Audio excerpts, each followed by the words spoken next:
Why do I stand to stay where I am? What's going on, everyone? Welcome to the Dr. Funk podcast. Thank you guys so much for joining me today. Thank you guys for subscribing on YouTube, Apple Music, Spotify, and join the Facebook fan page, on the Real Instagram page, and Twitch, checking us out. Today, we have a very special guest on, Duane Tudahl, whose new book, is coming out very, very shortly. Prince in the Parade and Sign of the Times era studio sessions 85 and 86. Look how thick this is. 700 pages just for 2 years. Other people, their entire career would be half of this book. So Duane did a lot of work, and we are so thankful and fortunate to have him on with us today to talk about this book, to take your questions, to talk about other stuff when it comes to Prince history and what else is going to be in store. It is my infinite pleasure. Thank you, guys. I see Canada in the house, Australia, the UK, Germany, and of course the US. Thank you guys so much for joining in live. Without further ado, here we go. Mr. Duane Tudahl. Oh, hi. I didn't know you'd be coming to me. What's going on, man? How you guys doing? How you doing?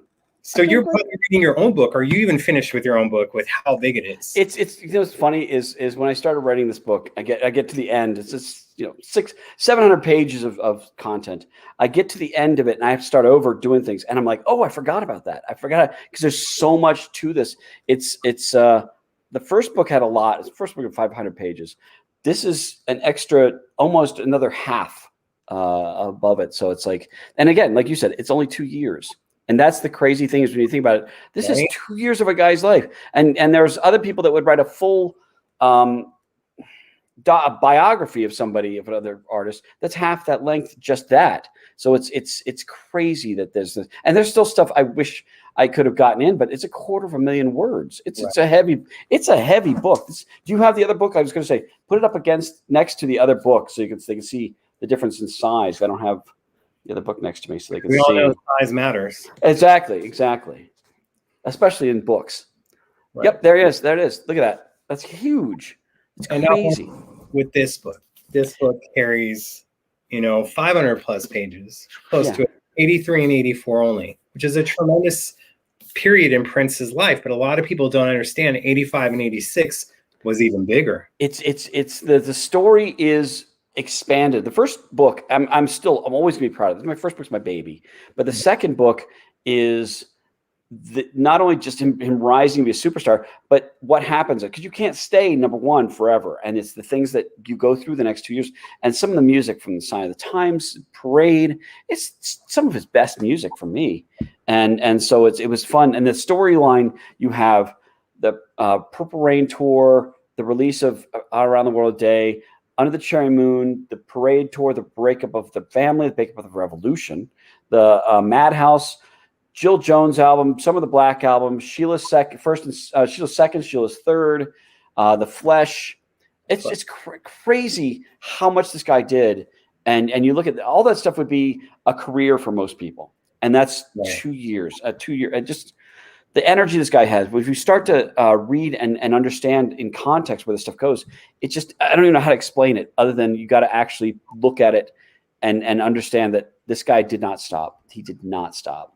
And his day, go ahead. Sorry. Go ahead. No. And of course you have like the beginning of the book. Here comes, we're going to kick off the Purple Rain tour. It's not going to be a world tour, although the t-shirt said that. Right. But if they did a world tour, probably a lot of this doesn't exactly happen because of him being able to tour and being able to record at the same time. All those studios would be set up for him. It wasn't as setting up home at Sunset Sound. Right. I think that might be part of it. But I mean, the first month, you look at the fact that he did take the first month and he would go through, he did all of Sheila's second album basically in the first month. And so I think he would have found a way. He's a guy that would have found a way. That's right. The bottom line is you're not going to be able to tell Prince you can't record. You're not going to, that's just how it went. And so Susan Rogers was probably the most important person he had when it came to facilitating his recording on the road. It was funny. Rachel just said, "I'm exhausted reading about how hard he's working." Trust me, writing it made me exhausted. The same thing was like going, there's so much this guy's doing, and trying to wrangle all this stuff into it and understand where this stops, this starts, this stops. It's the guy just did not stop, and getting all the details from not just the liner notes or the studio notes, but going to the Library of Congress, going to the studio engineers, band members, and singers that had things, union notes from both Minnesota and Los Angeles, contracts when things were signed that you can find in the public domain or do some research on. It's just, there's so much to it. And there's things that contradict along the way. You're going, wait, how did this fit in here when this happened here? So it's, right. You know, what I'm happy about is that because of the Sign of the Times Deluxe, a lot of people, when they get the book, which comes out next Friday. So, whew, oh my gosh, that's crazy. June when 11th. I get the book, they can. Is it next Friday? Next June 10th is whatever. Right? I have to look at my. Okay. Yeah, let's see. Oh, sorry, next Thursday. Wow, it's even closer than I thought. That's what she said. Yeah. What's that? I didn't hear what you said. Or maybe you shouldn't repeat it. Maybe you shouldn't repeat it. Okay. It's an office joke. You get it. Okay. But it's crazy when you think. I don't even know what I was saying. I'm just sorry. I get so giddy about this stuff. Great. And the thing is not only is your book covering the timelines of when stuff was recorded, people don't understand, especially in this world of TMZ where it seems a scandal happens 3 times a day. The American Music Awards and the We Are the World sessions was a huge thing that hurt him for months, and to know how much it was affecting him, and people can read about this in your book. Right. Again, at DwaneTudahl.com, you can go ahead and purchase it right now yourself. We have it up on there. And then people, if they want to put it inside the box, they can as well. And we'll go ahead and do it. You can get to download the first chapter right now. Right. But if you download the first chapter, you're going to see how much work the guy did just in the first month. And he's on the road for that. You just read it and you go, I don't know how he found time for all this stuff and still was able to grab meals. Maybe that's how he stayed so thin, because he didn't have time to eat or anything. Fit. Exactly. Yeah. Boy. Yeah. So the American Music Awards, not to jump around, because we're not going to be going month by month with stuff. That's what your book does, and it does it perfectly. Good. Thank you. The American Music Awards, We Are the World sessions, him not showing up for it. And Bob Cavallo gave him the best advice that you can give him, which was, stay home. Do not go out. Do not go party this night. And so Prince went out and partied and said, I don't care. I'm on top of the world. And he went out and he got a photographer that wanted to take his picture. And they got into a big fight. His bodyguards got in trouble with this. And that led to a spiral. And the interesting thing is watching how that happened, and it just the drift. Every interview he did after that mentioned that. He wrote hello about that. He wrote, which goes into detail. He wrote that a month later, or 2 months later. Then he wrote For the Tears in Your Eyes 2 or 3 days after that, because he had to get a song to that. He was doing triage to kind of, PR triage to kind of make up for that. And he even knew this. I mean, he understood this. And every interview he did, even the MTV or the stuff he did with Neil Carlin for Rolling Stone, he had to cover this. He had to say, well, here's the deal. And it really affected him. I think it really affected him long term. So, yeah. And it lasted for months. And that's what people have to understand. Like, you're getting 3 scandals a day. You're having all this other stuff. And it's, look, people were rooting for Prince to have a downfall. You had Kurt Loder, who loved Prince when he was just a writer at Rolling Stone. When he became the editor, and Prince is, they're asking him for interviews, that becomes a little bit of a problem. There was people wanting the downfall. Bob Geldof was one of his biggest critics, but he also had a little thing to play in We Are the World recording sessions as well, along with Michael and Quincy, correct? Bob Geldof didn't have anything to do with that, but he had Live Aid. And Bob Geldof was trying to get him on Live Aid, and he didn't. And I actually was able to ask, I think, Lisa, why Prince didn't do Live Aid. And she talks about a large part of why he didn't do Live Aid is because he didn't have control. Not having control was a huge thing for Prince. If he didn't have control of a situation, I don't think he liked to do it. He liked to be in charge. He was always the alpha, and to put him in a room where he can't be alpha is not something that's going to work for him. And also, it would be a daylight thing. Prince didn't do a lot of daylight concerts. He did some, but at this point in his career, he wasn't really doing them, and or at least not very often. And so I think that was a large part of it too. Also, he'd just gotten off the road with the Purple Rain tour. But that said, they were ready. I mean, he had a tight band by that point. They could have easily gone out there and done 3 songs. But here's the thing. You also know with Prince, he's not going to just rehash what he did. He's not going to go out there and say, oh, you want me to do Purple Rain again? Sure. By this point, he'd already released another album and recorded another album. So that's a month and a half or 2 months after that he'd already done his next project and released his next project. So he would have wanted to probably come out with new stuff. And I think he just said, you know what? I don't have it in me right now. I've said I'm going to retire from live things for a while. I'm just going to keep with that and go devote to studio time. Right. And that, he's an artist. And I think one of the things I learned about him and his books is he was so dedicated to his art that he would not let anything get in the way, whether it was personal relationships, business dealings, album releases, tours. It was all about his art. And you have to respect the guy for that, so. And at the time, after the Purple Rain tour was ending, he said he was going to be, I'm not going to tour for 2 years. Good, we're looking for the ladder. Albeit a ladder, yeah. Why? Sometimes it snows in April, And one thing I like about him is he lays down these seeds through his career, and that some of it we don't pick up for years. He has somebody talk about. I wanted to mention Wendy had to give a comment, and not to me, but into a radio show, and she said Prince wanted to tell everybody "Evolsi Dog," and we're all going, "Wait, what? What is that?" And again, then he didn't even release the song. But you have things like in the tour book for Purple Rain, it starts off with "Open your heart, open your mind." He's already on to the next project, right? And I think that's what's amazing about him is he was always working way down the road, and we're all just catching up. And the cool thing about living through that time in real time is we got time to digest that stuff. And every time it's a 45 would come out and be like, oh, what's on the B-side? Great, where's that come from?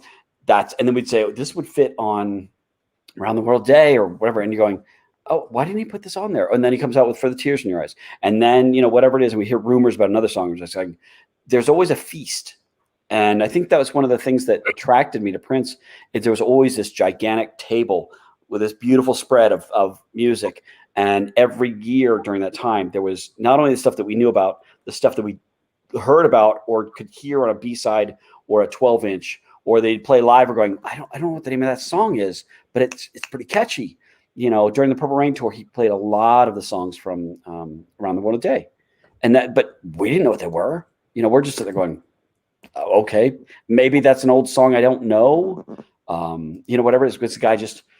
The other thing that's funny to me is he's 25, 26, right on this era. And you're thinking, at that time, I was not responsible like that. To have a tour and everything on your back and all the people in pressure room do a world tour. And like you said, Purple Rain wasn't a world tour. The only world part of it is he did a show or two in Canada. That's not really the world tour. And to go, I'm done with this tour. And I guarantee you, there's people saying, wait, you can make millions. You could retire. And he's like, I don't want to spend a year on the road. I don't want to do that. I have done this. Let's move on. I've achieved what I wanted to do. I showed everybody. Now I'll move on. And you have to respect that, Right. And he said later in life to me, after doing the musicology tour, that the musicology tour afforded him the luxury to where he doesn't have to tour conventionally anymore. It's obvious even back then he didn't like it. And he felt the Purple Rain shows that it had to be the same show, that they wanted the Dearly Beloved, they wanted the Purple Rain, and they had to have the outfits. So I felt constrained. That's why as the tour was getting closer to the ending, the sound checks were where it was at, where the stuff that they were recording they were doing and the stuff that was going to be getting played on future tours was coming. And those rehearsals, they shouldn't be out there. They are.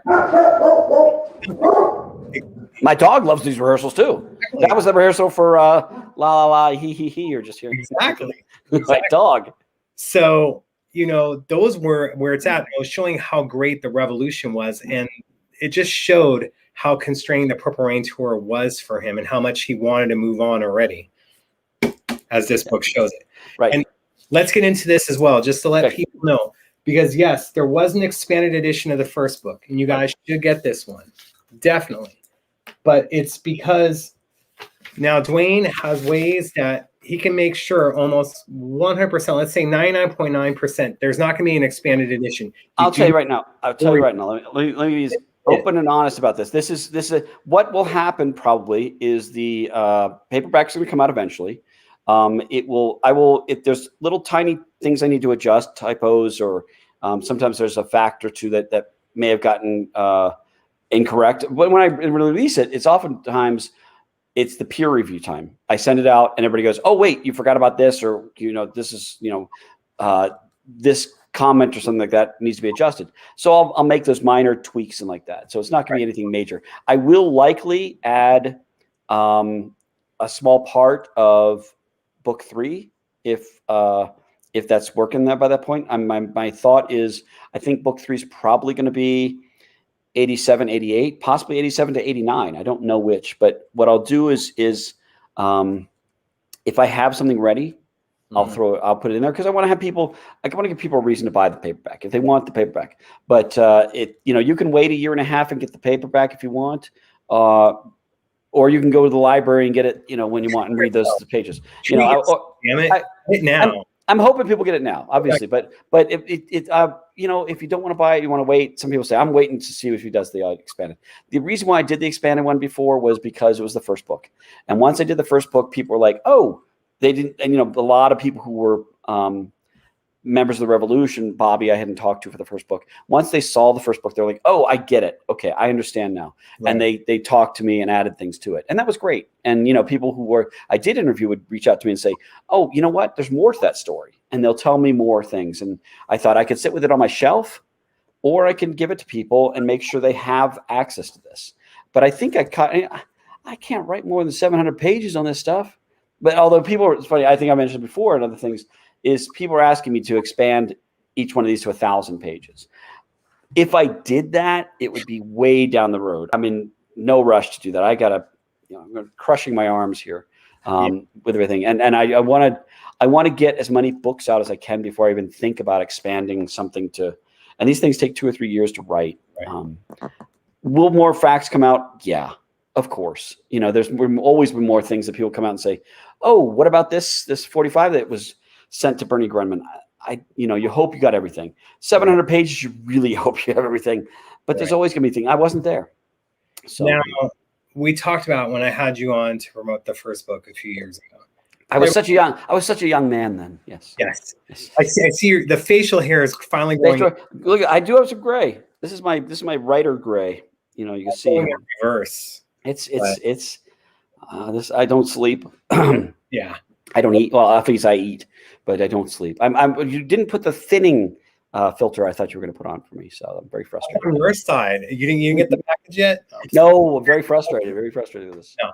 So you talked about before that it was going to be 3 to 4 books. Are we still looking at 3 to 4 books? Or most likely it's going to be expanded? Because I know what you're talking about before was 81 to 82. What I'd like to do is my goal and my dream is to cover the 80s as much as possible. That's what I've got information on. And I know some people are saying, why just the 80s? Well, that's what I'm writing. I'm certainly open. I want people to write books about the 90s and on. I would love that. And if somebody wants to write a book with me on that stuff and has information, reach out to me. I'm totally open to the idea of this. Right now, my goal is to write. I just wrote 85, 86. Possibly the next one would be either 87 through 88 or 87 through 89. I'm not sure which. Depends on how much. I don't want to do a book that doesn't have enough information in it. I don't want to do a book just to do a book. I want to do a book because it has to be told. Right. And the third book would be the Sign of the Times tour, the release of Sign of the Times, the release of Madhouse, the recording of Madhouse 16, the release of Jill Jones' album, the release of Sheila's third album, the Black album, Love Sexy, the Love Sexy tour, and that would end at 88. Or if I go into 89, it would be Batman and things like that. So there's a lot to it. And it's a matter of me making sure I have the information, because I don't want to just say, yeah, in April he did some stuff. I like being able to give things. The trick is is when I give more specifics, it is more of a chance of things being not wrong, but needing adjustment.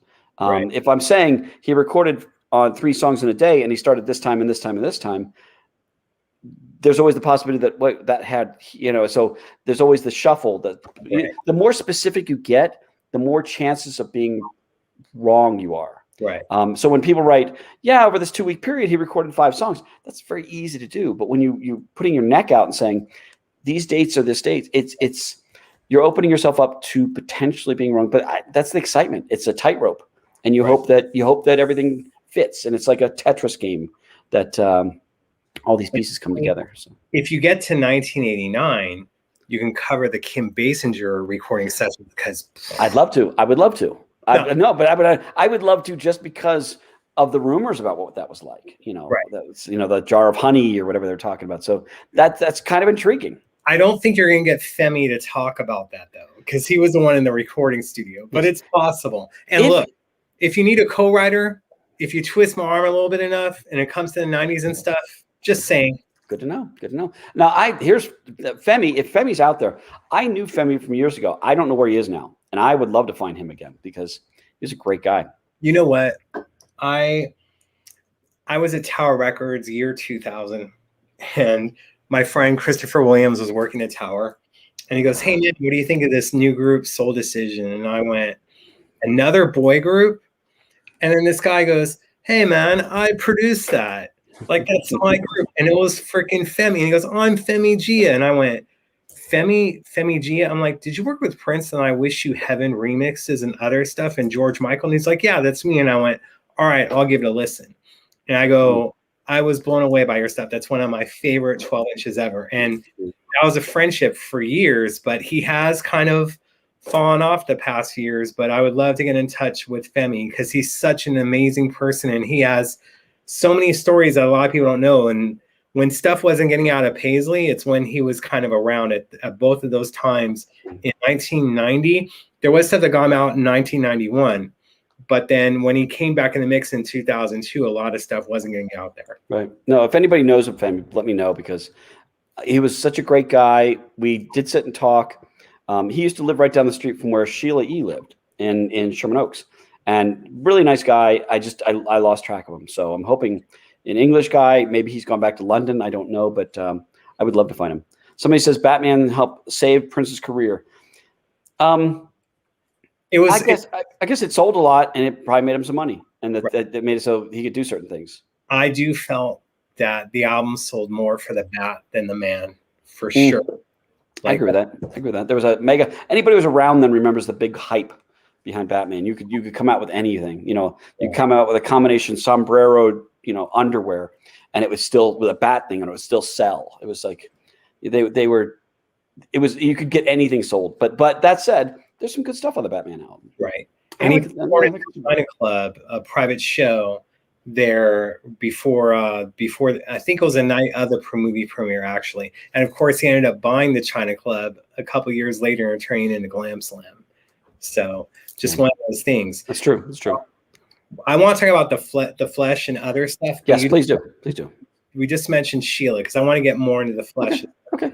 Sheila, let's get first to the lemon cake drama that you're aware of, because it is covered in the book. Because not giving away any spoilers here, but there is a track there. It is an instrumental, you guys, so there's no lyrics to it, but it is described in the book. So your recollection and what's reported of Lemon Cake to you? Lemon Cake, there's a lot of stories. Here's the issue with a lot of these things, and there's a lot going on right now. I only know what I can verify through dates and through information through unions and things like this. There's always going to be a gray area. The stories, the personal stories, you have to get from the individual people. I did not interview Sheila for this book. I asked her and she said she didn't respond, but I've known Sheila for a bit and she's done so many interviews out there. I was able to find a lot of what she talked about there. Mm-hmm. Lemon Cake is something that, from what I understand, Prince liked. Prince liked it from Greenblatt's Deli, which is right there on Sunset, right down the street from Sunset Sound, actually. He liked Roy Bennett used to make him lemon cake, and that was something he'd make very much for him. Other people, did they make it? Probably. Sounds like Sheila had made it as well. But the song was a song he recorded at Sunset Sound, kind of a jam, when he was just starting the Parade album. And he was in there, and Coke Johnson was the engineer, and he even calls Coke, he mentions Coke during the songs, I recall, things like that. But it's an instrumental. It's just a jam. But he did call it Lemon Cake. So Lemon Cake itself was something that Prince enjoyed, and to the point where he actually named a song or a jam after it. And I think that's kind of fun to see these little things that pay off 20 to 30 years later. It's interesting. I can't say that any one person was the first person to keep doing it, but it sounds like Roy Bennett was the first person to do it. But it also sounds like Sheila may have made him Lemon Cake as well. I mean, if the guy liked it, and he liked it, there's no reason why she wouldn't make it for him as well. And Sheila's very close to Prince, so I don't doubt that the times she made that for him. Right. So. Another thing, and what we're about to bring up also, if someone comes in later in the room and they're asking about this, please make sure to let them know we ever covered it. There was an interview that Apollonia did recently with Sunset Sound talking about Manic Monday, talking about Glamorous Life, how she wrote it. Now, these things are covered in your book. And again, from your experience, what can you share about the recording of those tracks and who was there, if it can be proven that it was co-written or whatnot? Only from what you know, because I know that we talked about before, you haven't listened to the interview, but from what you know from writing the book. First off, I love it when band members, singers, engineers talk to these things. And having an extensive interview with Apollonia at Sunset Sound is priceless. To me, it's an amazing thing. I haven't seen the whole thing. I have not seen the whole thing. What I can say is she was there on the dates that things are recorded. And so these things all time-wise work out. What I can also say is everybody around him influenced songs. Sheila influenced songs. Brenda Bennett influenced 17 Days. Susanna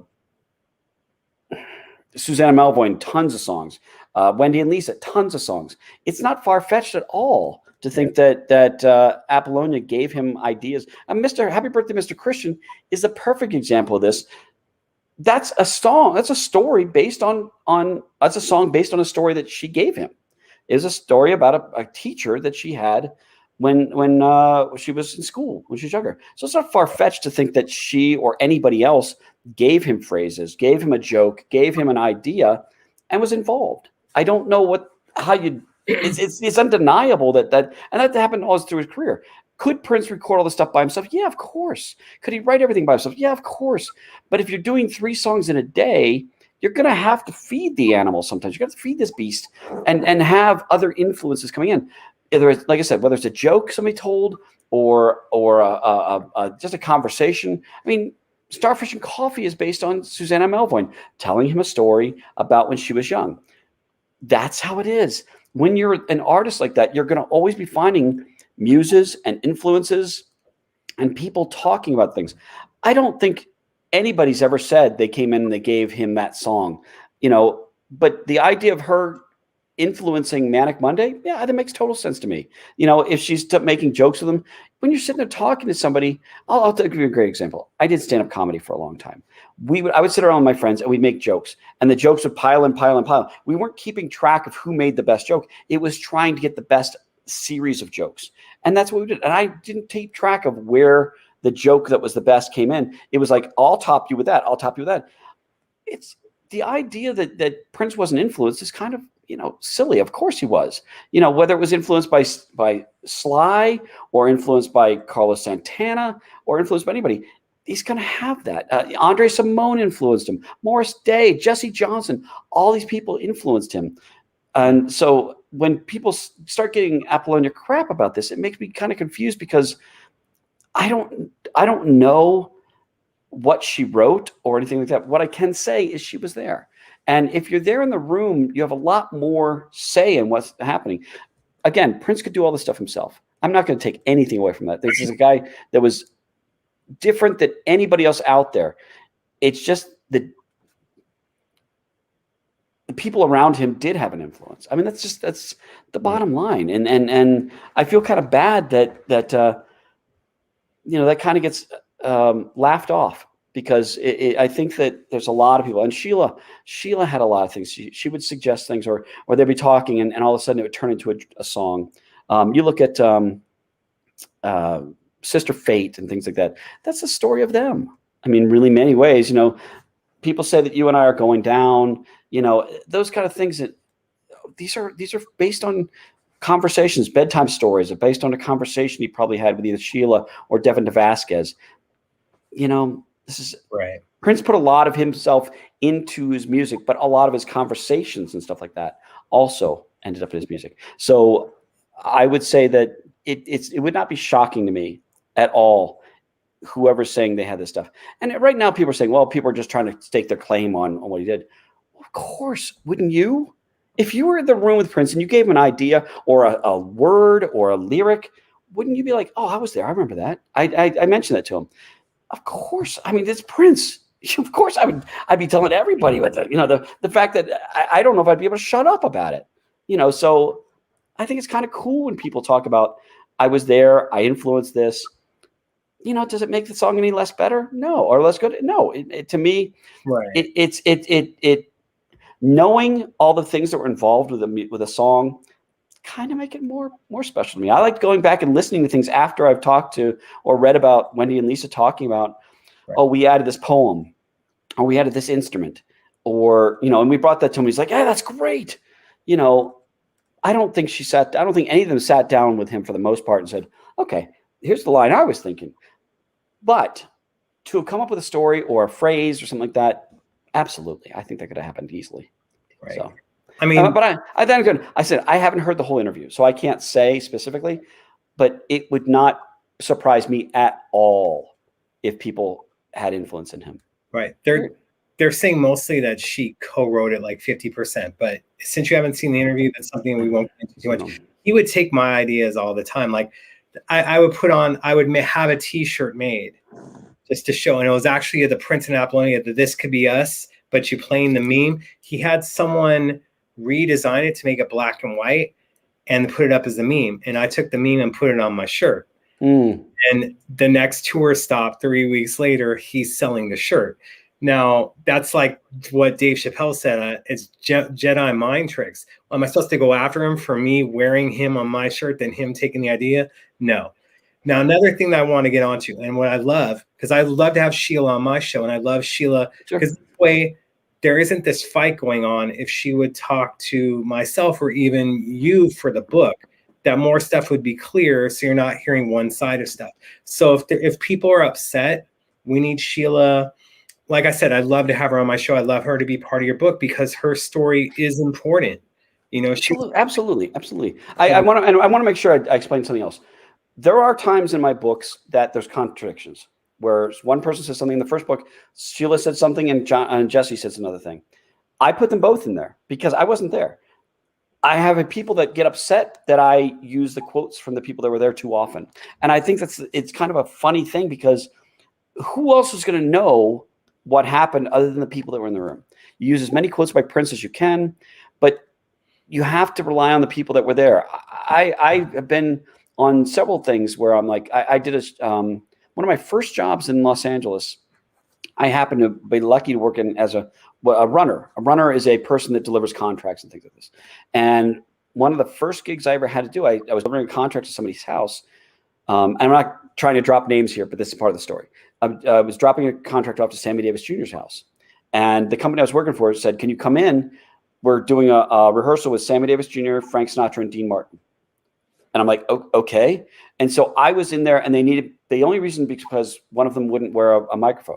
So I had to hold what they call a boom mic at their feet.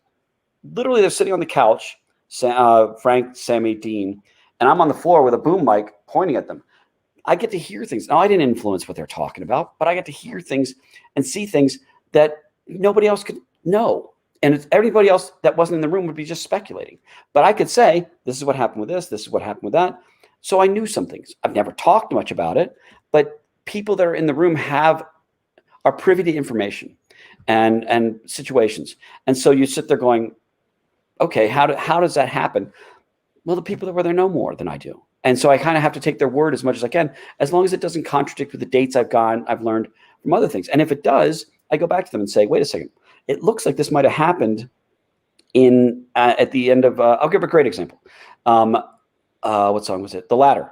In the first book, Ladder was always assumed to be recorded at the end of December, right before Christmas. And I started looking at the dates and I went, this doesn't make sense. And I reached out to Susan Rogers and I said, look, could it have happened at the end of the Purple Rain rehearsals before the tour started? And she goes, that also happened in Minneapolis. Yeah. And we looked and we realized it was. And so it changed what we knew about the dates. It made it a month earlier, a month and a half earlier, really. And you just go, oh, okay. You start to put all this stuff in context and it does change the information you have. And that's kind of the fun thing to me is when you start to unlock doors you didn't know existed. And so that's kind of fun. Oh, and just, you know, that Sammy Dean and Frank thing was, I worked with them one day, and that was it. But it was honestly to be able to say I was working at the feet of the masters. And at the time, literally, they're legends. Seriously, you don't get bigger than those three. But it was their first rehearsal for their final tour together, and it was at Sammy Davis Jr.'s house. And I was like, what a cool day that was. Now, these people I've interviewed for the book had those cool days every day. Every day they were having these. Mine is just one day, and I just happen to stumble on like a yucca putz. You know, oh, you need me? Oh, sure. But every day these people. And the other thing is, if you work with somebody in the studio, Prince, for that long, you're going to have, let's say you work with them for 3 years, you're not going to remember every specific day. And then sometimes this day blends into this day and you forget where things happened. So often I would say, look, according to this, and this is your handwriting on the document. So they go, oh, okay, you're right. And so that's part of the revelation you get from these kind of projects is putting things in context, realizing where things happen. Because I've always, several things I've been told, this happened. And then to find out later, no, it didn't, not at all. And it's been reported, for years. And you go, oh, well, I've solved that one. There's another one in the book. Sorry if I'm talking too much, but just wind me up and let me go. But there's a great one in the book that Prince had always said that Dance Electric was given to Andre. He said he saw him in a nightclub. And he said, I went up and grabbed him by the lapels and said, I got this great song. Where are you? And so I asked Andre, is that true? And Andre's comment was, well, first off, nobody grabs him by the lapels. that doesn't happen, and you just go, yeah, that's right. I don't think he would let that. He said, so nobody does that. Nobody takes my instrument out of my hand. And you go, and it's kind of cool to have Prince's words. And then the guy that was in the story going, that's more of Prince being excited about that story, but not, and so you kind of have to find ways to collect the truth but make sure everybody's voice is heard. I mean, because Prince's quote is still in there, but then it's mentioned by Andre what really happened when he remembers. And here's the other thing. This stuff happened 30 some odd years ago. When you were trying to remember something from 30 years ago, it's like waking up from a dream. Sometimes it's a little fleeting. Sometimes and so you may listen to music and you go, oh, that reminds me, or hear a story and you go, oh, that makes me remember this. Right. So you try to put all the context in for the information and you hope it all works the way it's supposed to. That's, how. I want to touch base on Sinatra. I'll say this because in 2013, because I was mentioning Sinatra a bit on my show and talking about how Prince needs to have books this size. Because Sinatra's would be from 1920 to 1954, right around From Here to Eternity when he won the Oscar. That's what the books were. Yeah. The best book of his is like that. Yeah. But there was more. And I kept mentioning that. So the next time that Prince flew me out to Paisley, he says, we need to write a book. And he's all like, all these people talking about what happened in the studio, and I was there. And I thought, and I'm going to say, I have tremendous guilt over this because I thought we had a lot of time. I thought he talked about the idea. I didn't know that I should have been like, give me that notepad over there. Give it to me right now. Let me start taking notes. So I have deep regret over that.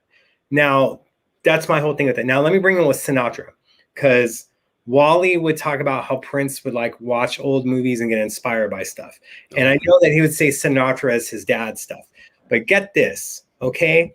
The Sinatra movie, Hole in the Head. The week that Prince passed, he put up Black Sweat as the purple pick of the week on Tidal. And the photo that he used was of Edward G. Robinson. He was in Hole in the Head. A Hole in the Head, this Sinatra movie. Now, the reason I bring this up is not only of that guy, but in the movie, Prince is telling a girl, "Oh, you don't need that. You need another lover like you need a hole in the head." And then twice in the movie, he's like, "It's all about love. It's right there. It's in the morning papers." Wow. So 3 things in one Sinatra movie. And Wally would talk about him getting inspired by old movies. So 100%, I don't know back then if it was KTLA showing old movies with that guy who would have the Popeye. Sure. Or if there was an AMC stuff that had marathons back then before there was an AMC movie channel. But it's obvious that those things came, like, I'm just curious. That's why I'm saying I'd love for you to do the 90s as well, because I'd like to figure out what was going on when the morning papers was written. And not only that, I constantly go back and read controversy magazines and Uptown magazines, which we were both fortunate to be a part of.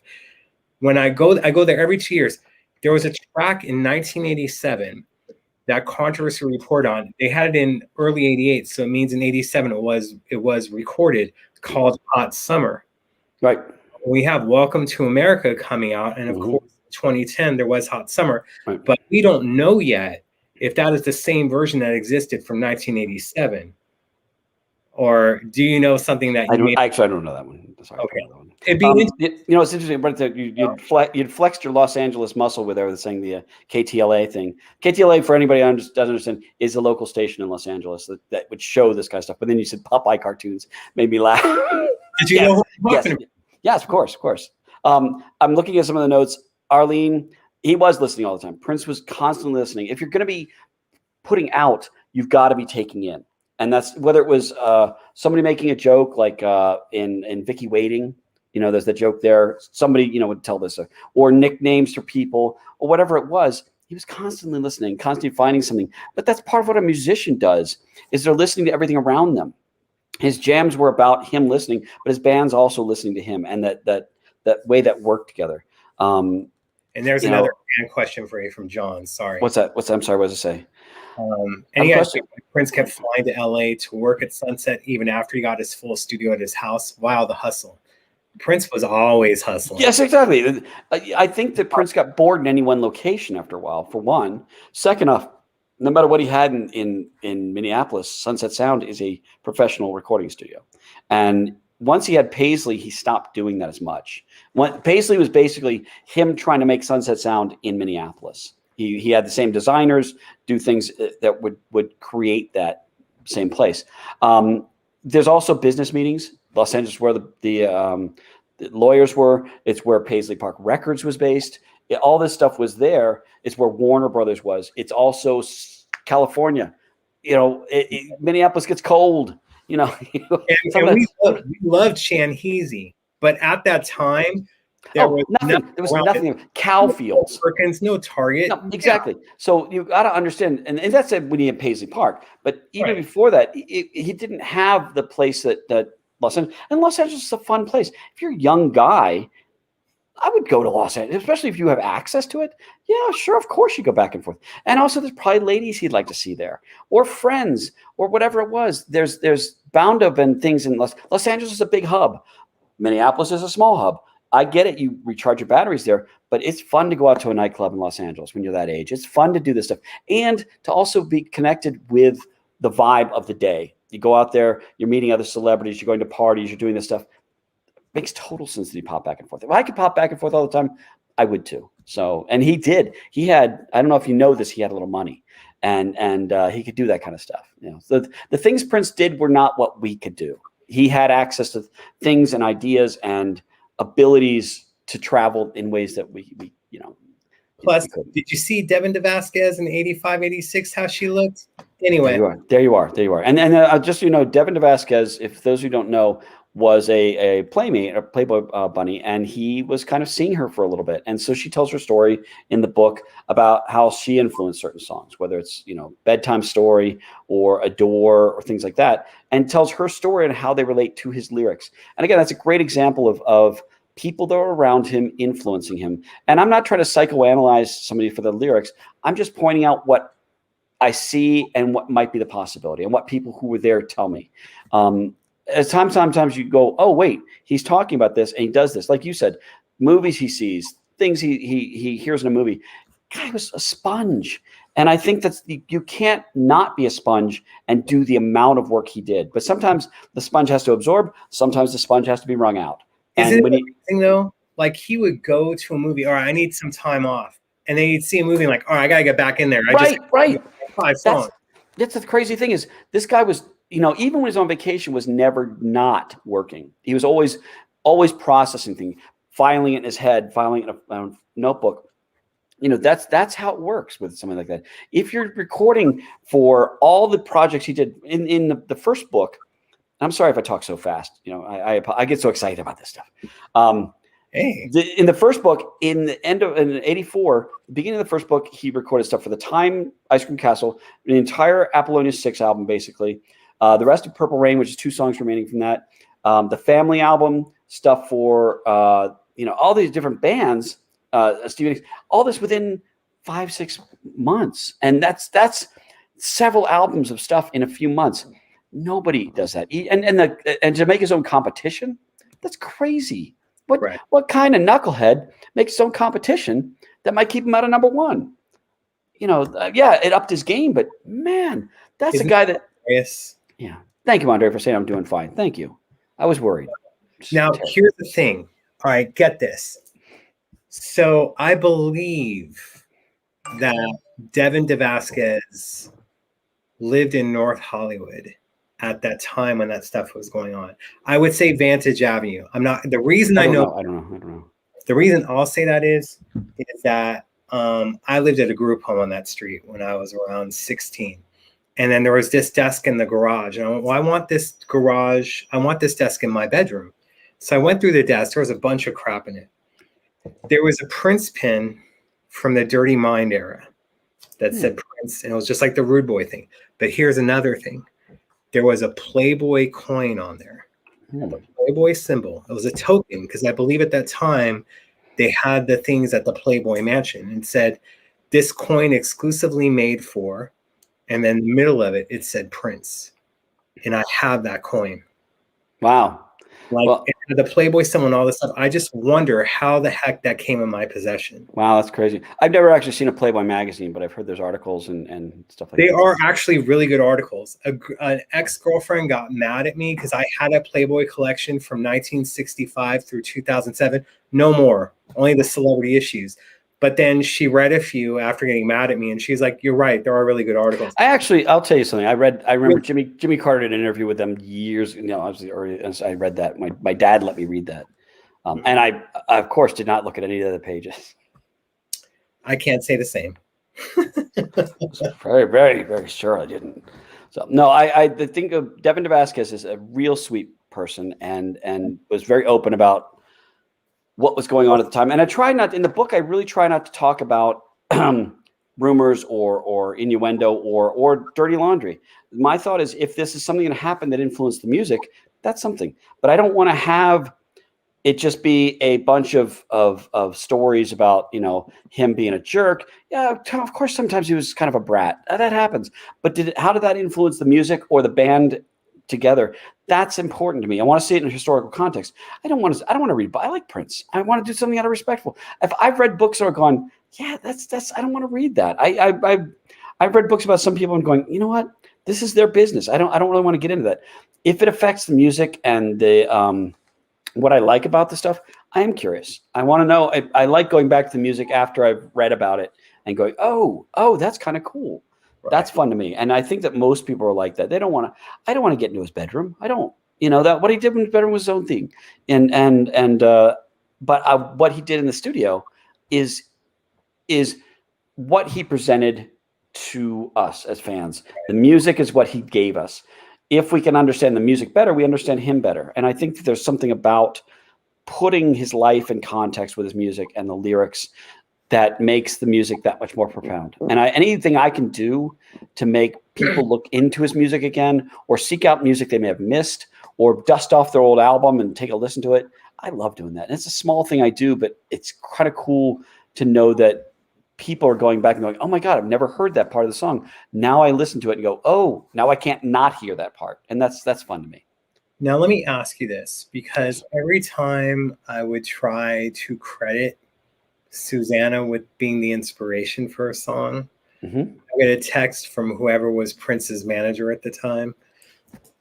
Would you tell Doc to stop saying that this song was written about Susanna? In fact, no song was written about Susanna. And my response was, okay, then who is Susanna's Pajamas written Exactly. about? Susanna's Blues. Exactly. Why do you think he did that and was trying to eliminate her? This is again me just talking, and nobody's listening to us. I think it's just us. What I think is at times Prince could be a little bit of a brat. I mean, that's Susan Rogers had called him that and said, "This is a guy that had the world." And he did a interview one time where he's saying, "And I remember that was my first manager, but I don't remember his name." And I'm thinking, you do remember his name? What are you talking about? He got, that kind of stuff. He would do that kind of stuff. If he's having a bad day or something, he didn't talk about it. He'd throw some shade. The book is filled with places where he's throwing shade at the Revolution or Paul Peterson or Morris Day. He spoke through his music, and I don't think he really always enjoyed the interviews he did. But you could hear that he was playfully throwing shade at somebody. And I think in his mind, maybe he didn't record this about Susanna, and that's fine. It makes sense. But sometimes your influences come from places you don't even realize. I mean, I'm writing things, I'm going, you know what? Now that I see this in context, this is like that. Or I remember when I used to write songs, I'd go, oh, that's influenced by this. And I didn't even realize that. And I think sometimes I don't know whether he was trying to throw us off the track or whether he was just trying to be playfully, mischievous. I don't know. But I know you look at a lot of songs on Sign of the Times, he either wrote them about her or she was influencing some of the stuff. He was in love with her. He was engaged to her. I'm married. If I was going to write songs, I'd be writing about my wife. And if that's the way it is, even if I had a song about fighting, it would probably be based on a day my wife and I had an argument. Not that we ever have. Just saying, But you know what I mean? It's that you can't not write about your life in your songs. You have to. There's parts of you, especially if you're writing that many songs, you're going to have elements of your life in there. And that's the nice thing about Prince is not only are we seeing what he was thinking that day, but since he's doing 2 or 3 songs in a day, you can see what he's doing in about that hour. And that's interesting because some artists would take a week to write a song. So you go, oh, they must have been grumpy that week. Right. You can look at Prince and say, and literally in the book, you'll see, oh, he was happy at the morning. Oh, wait, he seemed to be having a bad afternoon, but he seemed to resolve itself at the night.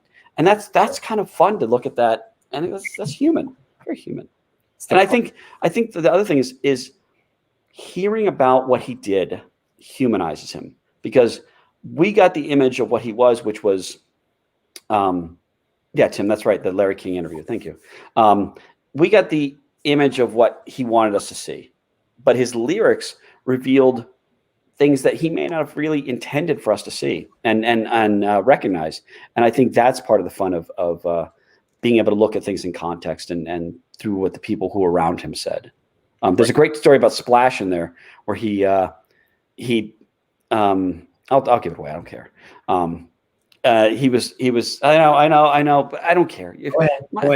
My thought is, if you're not going to read the book because I gave you away a story, then you're not going to read the book. I expect a lot of the people here are probably going to read the book, and I want to tell you some of the fun things.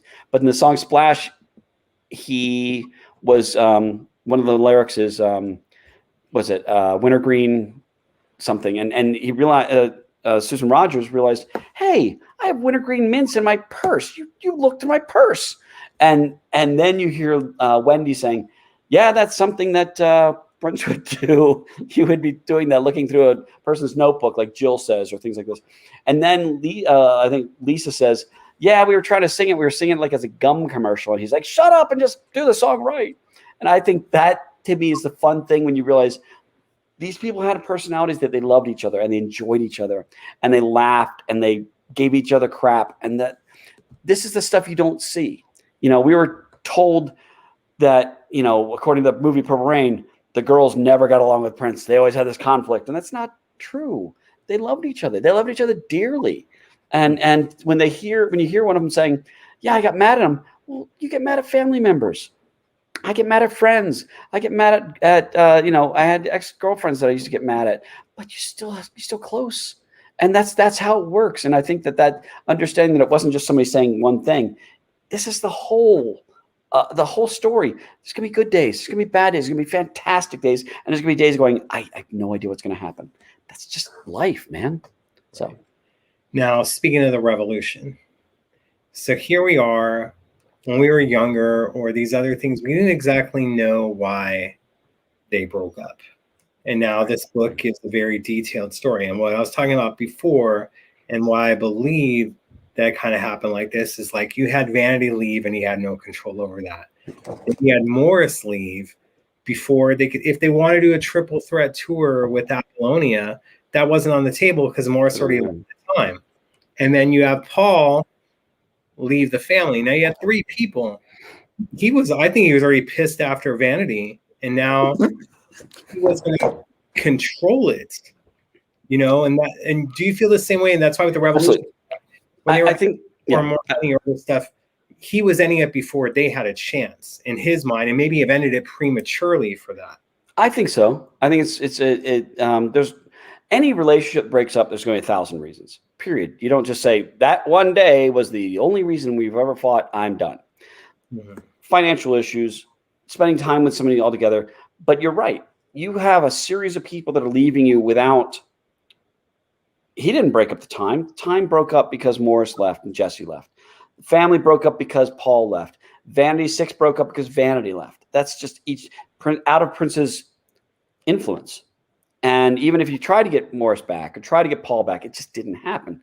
So when there's the threat of Wendy or Lisa or the band leaving, of course they're going to be, he's going to say, no, I'm going to break this up before you. I'm going to hurt you before you hurt me. I'm not going to be vulnerable. I've already been vulnerable. I'm not going to be that again.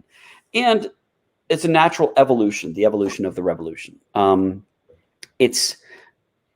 Looking back in hindsight, they say when you look back at your life, you can't see it going forward. You can only see the things going backwards. And I think that looking at the breakup of the revolution, it makes sense at that time because Sign of the Times was so different than Revolution. Could the Revolution have done a great Sign of the Times? Of course they could. Revolution kicked ass. Could they have done this? Yeah. Did he want them to? No. You were on stage with Prince if he wanted you on stage. You were in the studio with him if you wanted him in the studio. If he didn't want to be vulnerable with you or didn't think you should be there, you weren't. Period. People complained about, having Wally and Jerome and stuff on stage, but this is what Prince wanted. Prince wanted these guys on stage with him for the parade tour. Mm-hmm. If you got a beef with that, talk to Prince, and that's the image he wanted at the time. He wanted these guys. And then with Sign of the Times, he wanted this new band. That was kind of a party band. And were they talented? Absolutely. Are they a different talent than the Revolution? Probably. Are we fond of the Revolution because of Purple Rain? Yeah, I would say. But these were characters we knew, people we knew. We knew Wendy and Lisa. And it was to the point where some people didn't know who Wendy was and who Lisa was. And they'd say, hey, Wendy and Lisa. And I think one of them said that in an interview. We just knew these people. And it hurt some of us because we weren't quite ready to release them. But like anybody going through a good divorce, when you're on the outside, you can't always see why the reasons are. If you have a friend that said, my parents are divorcing, boy, they always seem to get along. Yeah, that's how we saw it. But there obviously were things that they had issues with. And so I got quotes from Wendy and Lisa and the rest of the Revolution about where they were at that time. And it's kind of interesting to hear, again, in context, where they were. Yeah, exactly. Cody, he wanted you on stage 2 times, by the way. Cody Breedlove, I saw twice on stage with Prince, once in Vegas and once in LA. I seriously thought that dude was part of the band. That's crazy. He did it 11 times, I think, in total. I don't think anyone has been on stage more with Prince that wasn't a full member. Cody, it's crazy. It's in the comments, this guy named Cody, he's a friend of ours. Cody was on stage, but I saw him twice. I saw him at the one Vegas show, and I saw him at the May 13th, 2011 show with Stevie Wonder played with him. So it's funny. I've seen things say Prince played with Janelle Monáe, Stevie Wonder, Shilly, and Cody Breedlove, and I'm like, okay, that's great. I should get that T-shirt. But anyway, I forgot what I was saying. But the bottom line is, what Prince wanted, Prince got. If Prince wanted you in the band, he wanted you in the band. If he said, you know what, I'm not going to put up with this, I don't want to be vulnerable, he would do that. And I think that the Revolution, they were very vocal with him. They grew up with him in many ways. So Wendy was the newest member and probably the most prominent in many ways that we saw, because she was up on the front. She was in the front tier playing with him, and very outspoken. She's still outspoken. And I love that about her. You're going to get what you're not going to get her dancing around an issue. She's going to tell you as she remembers it. And there's something charming about someone that can come right out and say, no, that's bullshit. No, this is true. And you go, okay, I want to enjoy that. I think that's kind of stuff. And there's a reason why I think Wendy doesn't talk as much too. She's very selective about interviews that she does. But when she does talk, boy, it hits you. It's as mean and as righteous as a fist sometimes. It'll get you. And that's what I adore. Each person I interviewed, there's something about them I think is just fantastic. Each one has their angle. Each one has their memories. And the other thing you remember is Prince didn't necessarily tell everybody the same story. Just because he told this person A didn't mean he'd tell another person the same thing. He might say, oh, I wrote this about this. And then he tells somebody else, oh, I wrote that about that. You get these people together and go, wait, there's conflict here. That's part of the fun of Prince is he would do that. And I think he tried to get conflict in the people around him at times because he thought that this was up their game. He'd say, Sheila's right on your butt doing this stuff. And they go, whoa. He thought they would go, oh, I better sit up straight.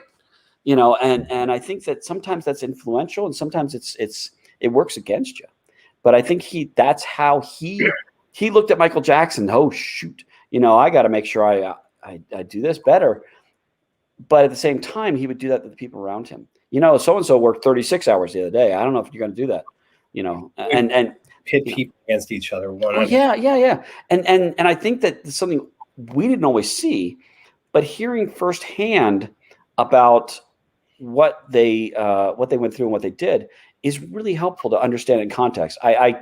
You can't have a book like this that doesn't get as many perspectives as you can. I enjoy the books by different people, but to me, it's fun hearing a book that covers all the different ranges of voices and stuff. And because, like I said, Prince wasn't the same person he was around Sheila as he was around Susan Rogers, as he was around Wendy and Lisa, as he was around Bound Mark. There's conflicts and jokes and things like that, just like we all are. I'm different by my wife than I am around you. I'm different around my sister than I am around my college best friend. That's how people are. Right. And that's, there's a movie called Rashomon. And Rashomon is a Japanese movie about a crime that happens and is seen from all the different angles. And these angles don't always sync. And I think that's what life is like. It's like Citizen Kane is about a guy that dies and they go back and interview the people around him and they all have stories that are different. Oh, he's an angel. Oh, he was the devil. And I think that's what's valuable about getting different perspectives in a book. Right. I hope. Now, I saw someone mention it before, and I do feel this way. I think the Revolution wishes that they could have been around him like how it was with Bruce Springsteen and the E Street Band. Oh, sure. Wouldn't have been great, though, if he had brought the Revolution back and played a final tour with him, or knowing that the Parade tour was the final tour. But right. Bruce Springsteen broke up the E Street Band, but then eventually he said, you know what? I'm going to bring them back into the fold. We've all grown. And Prince even said, I'll bring these guys back and we'll all grown, but it never happened. And maybe that would have happened if he continued. I don't know. But right. It's just, and he played with each one of them at one point later. Every one of them in the Revolution got played with him at least one time in some form, but they never all got back on stage again. Right. And it's kind of sad because if you've seen the Revolution play now, pre-pandemic and post-pandemic, hopefully, they kick ass. I mean, I saw them several times, and they are amazing. And if you watch the that Grammy special, and they did Purple Rain with Mavis Staples, and you hear Wendy shredding, and you get tears in your eyes because it's so good. And then the same way with you listen to what Lisa can bring to the table. You listen to what Bobby brings in, and Brown Mark and Fink. God, these guys are good. That said, you listen to what Bonnie did. You listen to what Levi did. He didn't have slackers on stage with him. He didn't. So he's going to bring the people that brought his vision out best. And even look at the time and things like that. They're all great musicians. You can't be in his circle and not keep up. period, or you're out. And I talk about that in the book. There's several people he brought in. He's like, okay, let's see if they work. And they didn't always work. And that's just how it was. This guy was so good. He could pick and choose who he had.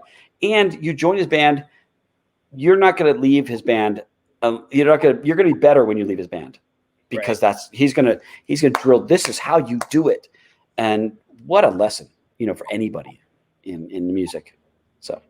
And I was fortunate, aside from Lisa and Bobby, I was fortunate to see all of them play together at one point, especially Wendy when doing 21 Nights in LA at the Roosevelt, excuse me, 2007. Because apparently when they were going to go to the O2 shows, it was going to be an acoustic set with him and Wendy. Oh, wow. Testing it out at the Roosevelt. It was 45 minutes of just him and Wendy. And they did Girl.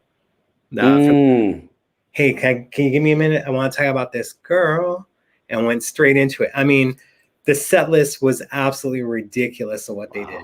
And then talking about, we'll bring stuff back, like For the Tears in Your Eyes, and what Susan Rogers was able to bring to it about, we really were doing what USA for Africa and We Are the World. Like, they had the catered meal. All we had was a freaking warm piece of bologna and a warm soda, and we were recording this song in a freaking truck, right? Yeah. It's true. Impressive. Yeah, no, and when you look at what he did when he recorded that song, it really, you put it in context of what Susan Rogers said. He was in an empty arena and recording on his one day off and on a mega tour, the biggest tour of the year, and he's alone in an arena and he had nothing to eat. They got a warm soda and a couple pieces of cold cuts and some stale bread probably. And he ate that. He was happy to eat this. This is back when he's eating meat. But you look at the amount of work that he did and the sacrifices he did to do that. That's how, when you picture the USA for Africa going, it's about feeding the hungry. They had all kinds of food, but they did a good job with that, though. I mean, I can't fault a bunch of musicians who show up after an award show wanting to have a sandwich. I think I'm pretty happy they recorded and gave their time for that. So. And speaking of recording and other artists, Kenny Rogers was given You're My Love, but it wasn't his first choice, correct? I'm trying to remember. What would remind me? Wasn't it Dolly Parton or something like that, where there was a song in mind for Dolly? Oh, well, that came later. Dolly's song was "Rescue Me," an old song that he was doing. He was doing a cover. Now I know where you're going with this. He did a cover of "Rescue Me," and it was an older song, and he no, yeah, exactly, man. What the heck? Anyway, he recorded, didn't even know the song. He didn't remember it. He actually sent somebody out to get the CD or album of that, so he can remember how it was. I guess it would be album at the time or tape. But he did the song, and he wanted to give it to Dolly Parton, and I don't think she ever recorded it. But it's crazy that he would record a cover to give to Dolly Parton. I think he was trying to get her so he could produce her album. I think that's what it was. But it was like, it never went anywhere, and the song was never released. And it's kind of fun to know that he did. I think he realized the money that could be into writing for other people. And that's the other thing is, there's going to be a bunch of money publishing for that kind of stuff, whether it's the Bangles or Stevie Nicks or whoever he wrote songs for, giving them to Joyce Kennedy. He knew that there was a financial side to this. Just the same way releasing a B-side, putting an obscure song on the B-side, he's going to get as much money as the B-side makes as the A-side makes. That's the thing a lot of people don't realize is, if he put like She's Always in My Hair on the B-side, it might not be on the album, but he's going to get residuals for all the publishing that the A-side gets because they both sold. So he's going to get a stack of money for a song that was never on an album. What he would do sometimes, though, is he would sometimes let the other people record a song. Sheila recorded songs on the B-side that were for her thing, for a little extra walking around money, and that's, it wasn't cheap. You got a lot of money sometimes if the song was a hit. You could buy a house. Right. And not just a bologna sandwich with an old stale Coke. You could get a lot of food out of this. And I think that's what he would do to some people. Sheila had several songs that she would do, that Prince would say, well, that doesn't really fit on the album. Let's put that on the B-side. And I think that he did that with other songs too. And it's kind of fun to see where a B-side, because back to the day, that's when B-sides were such a cool thing. I mean, I assume most of you know this. When you get to 45 and you're like, I've never even heard of this song. Oh, and you put it on, most of the time it's pretty cool. I mean, think of his B-sides. Erotic City, 17 Days. She's always in my hair.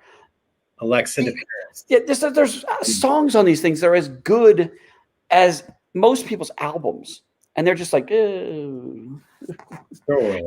throwaway. And you're going, damn, this guy. I mean, the things he had, even his throwaway stuff, was better than most people's material, a material. And you just, how come it didn't have an album? Well, it didn't fit. Okay, that's crazy. That's just nuts.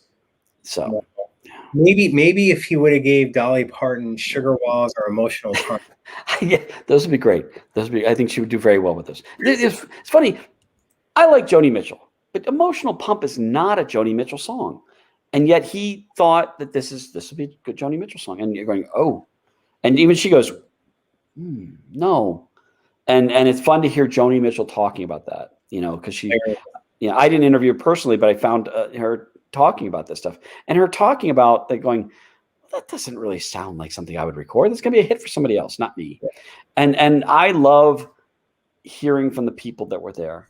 I always love that, whether it's a historical novel, biography, documentary. I love hearing from the people there. I watched a documentary, like a 19-hour documentary about the Vietnam War, and they interviewed the soldiers that were there and interviewed the people that were there on both sides. And you're going, God, that's so cool to hear how the things that I couldn't understand, the things I couldn't be. And I used to make documentaries for a living.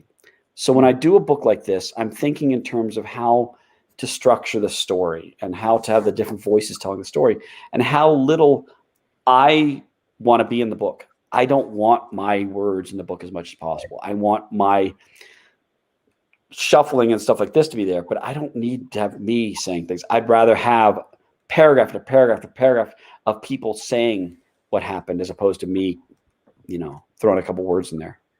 Right. It's better. I would rather hear Susan Rogers or Peggy McCreary or Coke Johnson talking about what a session was like than having me saying, well, this is how it was. I tell you see, it's like this. Yeah. I'd rather hear them, and nobody does that. And nobody does that. It's a little bit of Edward G. Robinson there, and some studio executive.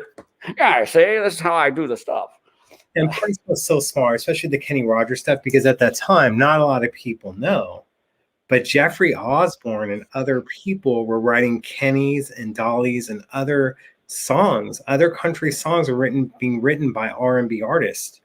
Jeffrey Osborne, right. It's just crazy. So Prince was like, "Give me some of that country music money." Mm-hmm. Oh yeah. No, somebody asked me. They said I met Joni Mitchell. I did not interview Joni Mitchell. The Joni Mitchell quotes were from something else she had said somewhere else. So no, I don't want to act like I've met her. I was from somewhere else. What I do make sure is when I use a quote from somebody else again in the book, I try to make sure that I say I don't just try to make sure. I really make sure that where these quotes came from, because a lot of writers will write a book and not reference where they got this information from. Right. And you're going, wait, you interviewed all these people? And they're going, oh no, I actually didn't interview anybody. I want to make sure that if I try to get as much firsthand information from myself through these people, I've interviewed every one of these people, everyone in the Revolution, pretty much everybody in the family except for Jerome, which I ended up using quotes from Jerome from your interviews. Thank you, sir. And now Jerome's a good guy. You introduced me to Jerome, basically. And so thank you again. I never interviewed Jerome. He's a really good guy. I hope to do it in the future. But everybody in Apollonia 6, including Susan Muncy, which was an amazing thing because Apollonia had introduced me to Susan Muncy. And she said, oh yes, I'll talk to you. That kind of stuff. And every engineer and every singer and, whether it's Jill Jones or Apollonia or Brenda Bennett or, whoever it is that was around, I try to get all those things in there. When I can't get somebody, Sheila, or quotes by people that I've interviewed, I will note where they came from because I want to make sure that your show gets referenced. This book gets referenced, whatever it is. I love you guys to go back and get, I thank you in the book because of the stuff I've gotten from you. Right. I want to make sure the people that have done podcasts, the Prince community has such an amazing level of podcasts, and the people like you that do this stuff, you guys research this. So you guys do a lot of the heavy lifting. And I still transcribe almost every interview I find out there because I want to know what quotes and what these people have to say. Right. They're going to open up to you in a way they might not open up to somebody else, or each person has their relationship with these people. So right. it's I want people to go to the back of the book and go, oh, this was done by Michael Dean. Oh, this was done by this person. I want people to seek that stuff out. Look it up online. Look that magazine article up online. That to me is the most fun. Is knowing that there's a reference library of stuff out there, and if you like what you're reading, go find more of it. It's there, and also check in to make sure I'm doing it accurate. So that's the other thing. So.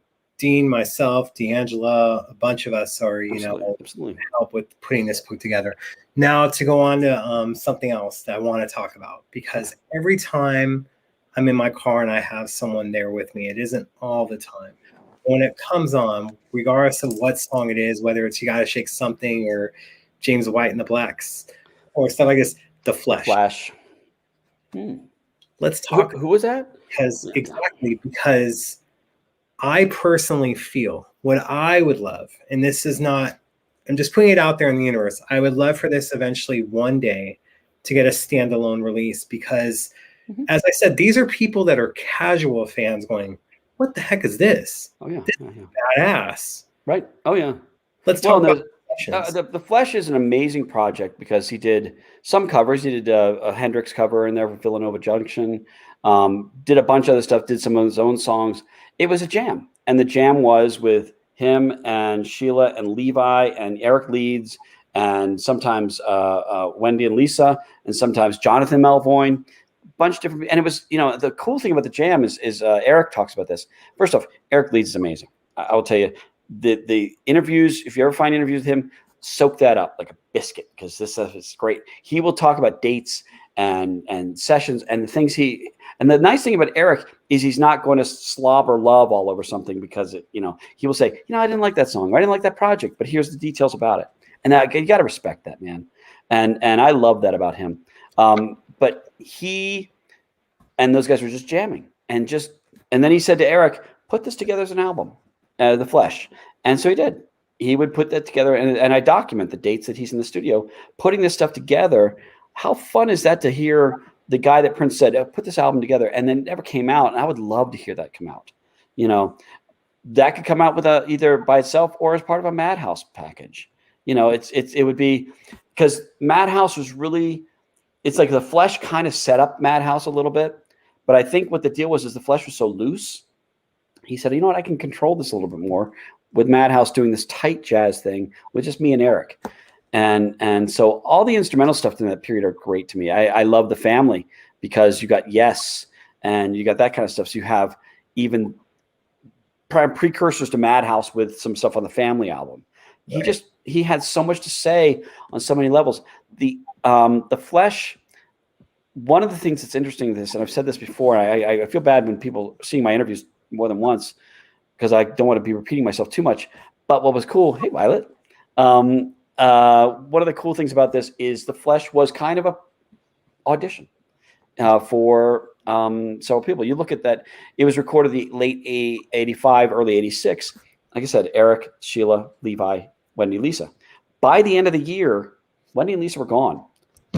Levi, Sheila, and Eric were all in the band. So it was a transitional period, almost like saying, bring me what you can do there, and so he's putting people in a position where they can sink or swim. And they all swam. Other reasons why Lisa and Wendy weren't in later, that's documented in the book, not related to that, because they could always keep up with them. Musically, there was never a thing about them keeping up with them. But Prince was always about moving forward and finding the next thing. And so I think even at that point goes, you know what, Sheila's bringing something here that I wasn't getting. Eric's bringing this sound. If I bring him in fully, and you see over the course of the year, he was bringing in Eric on everything. And then Levi, and Levi was recording with Sheila, and then a lot of Sheila's band moved into Prince's band. So it's fascinating, because The Flesh is sort of a transitional project. I don't know if you ever intended to release it. Eric says no. I don't know, but the fact that he spent studio time doing it, who knows? But would I like to hear that? Oh yeah. Oh my God. But then again, I'm a nerd and want to hear every freaking note that Ronnie Ruiz stand up, listen up, estate. That's great. Would I like to hear every note he ever recorded? Yeah, of course. I mean, Prince said that about James Brown. You said, yeah, I understand. I want to hear every note James Brown ever did. Okay. And we're, I'm assuming you raise your hand if you're a Prince nerd, you want to hear all this stuff. I love that. I love, and that's why I enjoy talking to you and stuff like this. We'll nerd out for an hour or two. And that's what we're doing right now, is having a big nerd off. Because it's just, I could talk about this stuff all day. And I love that other people do. I love that all these people are listening and wanting to know more about this stuff. That's the best, because it makes his music vital today. And he deserves that. People say that he was vital, and I say, no, he is vital, period. And he always will be. So. Now, another thing I want to discuss, because, Madhouse came out, The Flesh didn't. But when I talked with Andre before, like about the Rebels, he's like, man, he was doing stuff like that so we wouldn't leave. So with Eric, maybe it first started out that way. But what I think is the reason that he allowed Eric stuff, this is just my own hypothesis on it, or theory, so to speak, is that he couldn't do what Eric could do. And absolutely. Sheila did things Prince, maybe could do, but she did it the way Sheila did. Eric brought saxophone to it. I think certain people did things that he even said something. Lisa did certain things he couldn't do. But you get sax in there, or Atlanta Bliss playing trumpet. You're doing something that he can't do. And I think that's a really important thing. Claire Fisher did stuff for him.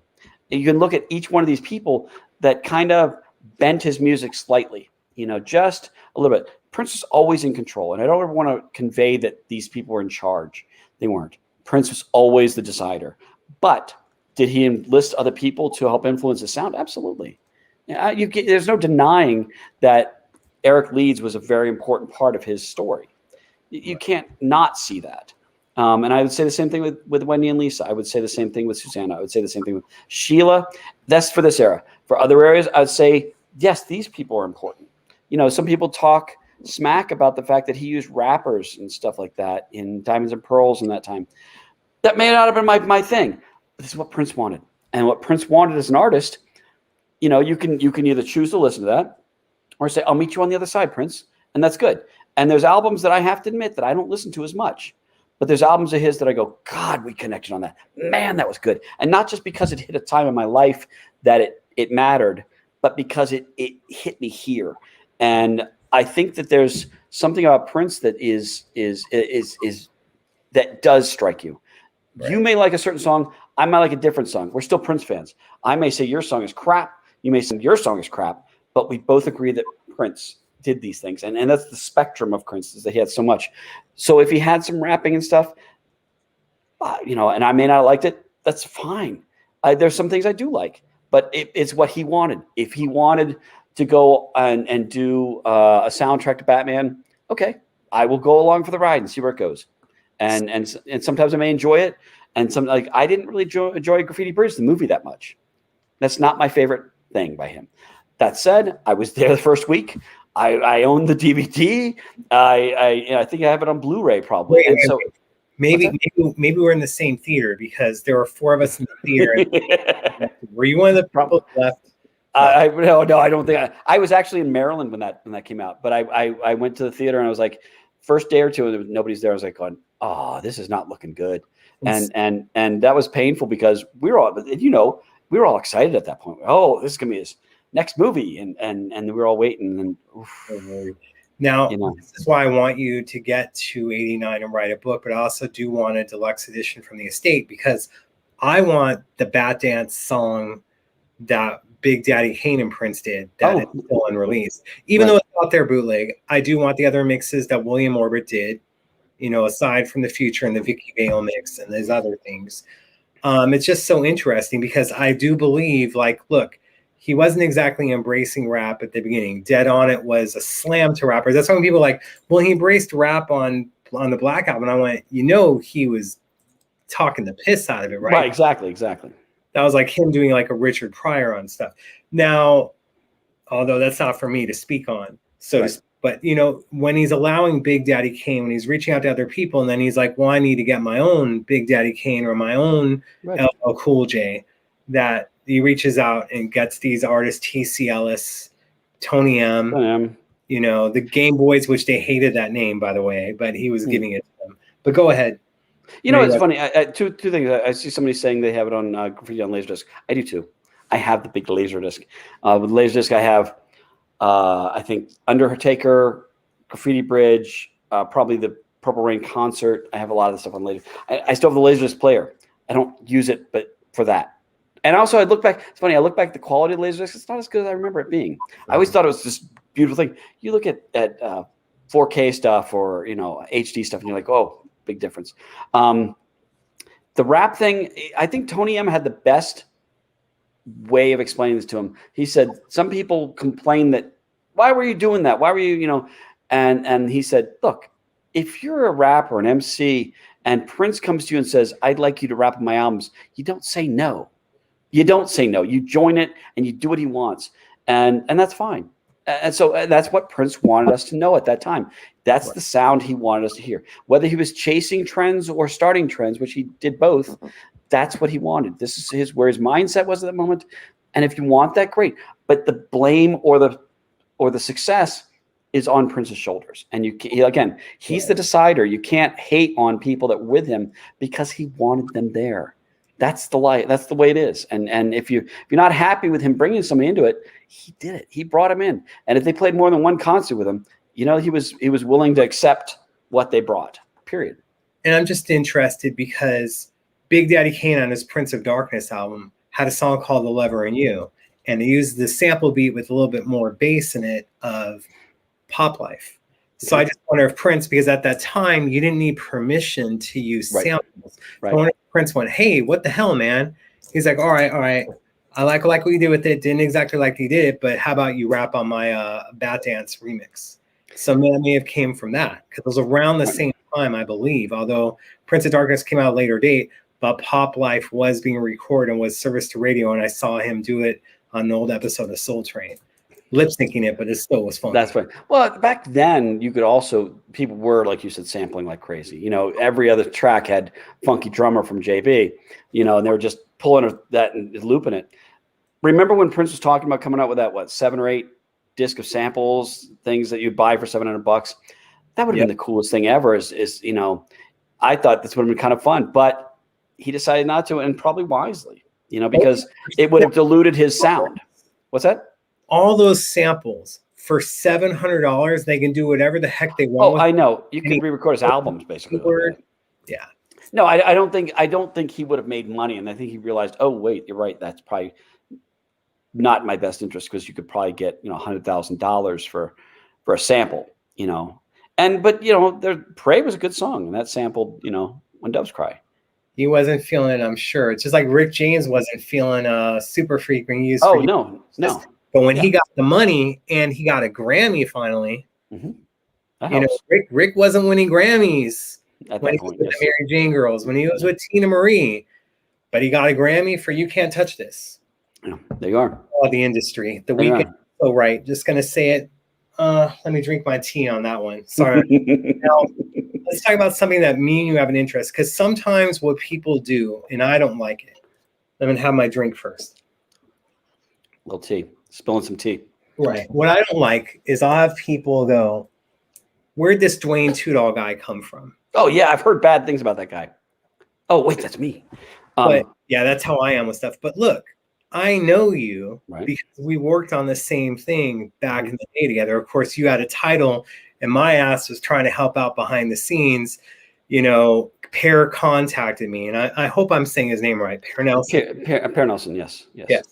So you worked for Uptown at that time. Yes. Uptown Magazine was a magazine that was around from the early 90s through the early 2000s until the release of the Vault book in 2004, where it kind of became defunct.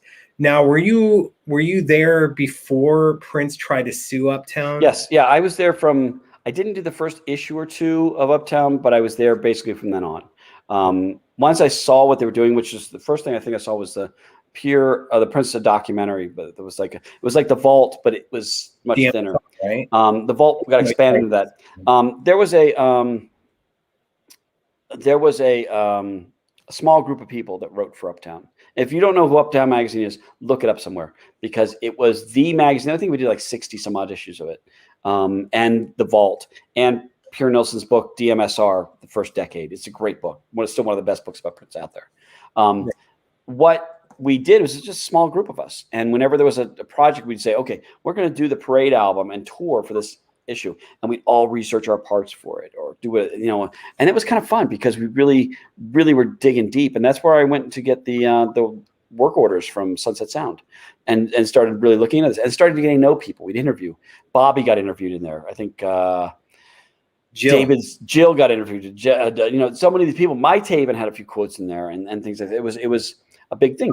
Prince eventually sued the magazine because they were using the Symbol album, or the Symbol, his symbol, and I think eventually Uptown sort of won that lawsuit because they said, "Look, you gave everybody the symbol on a disc. How can we not use it?"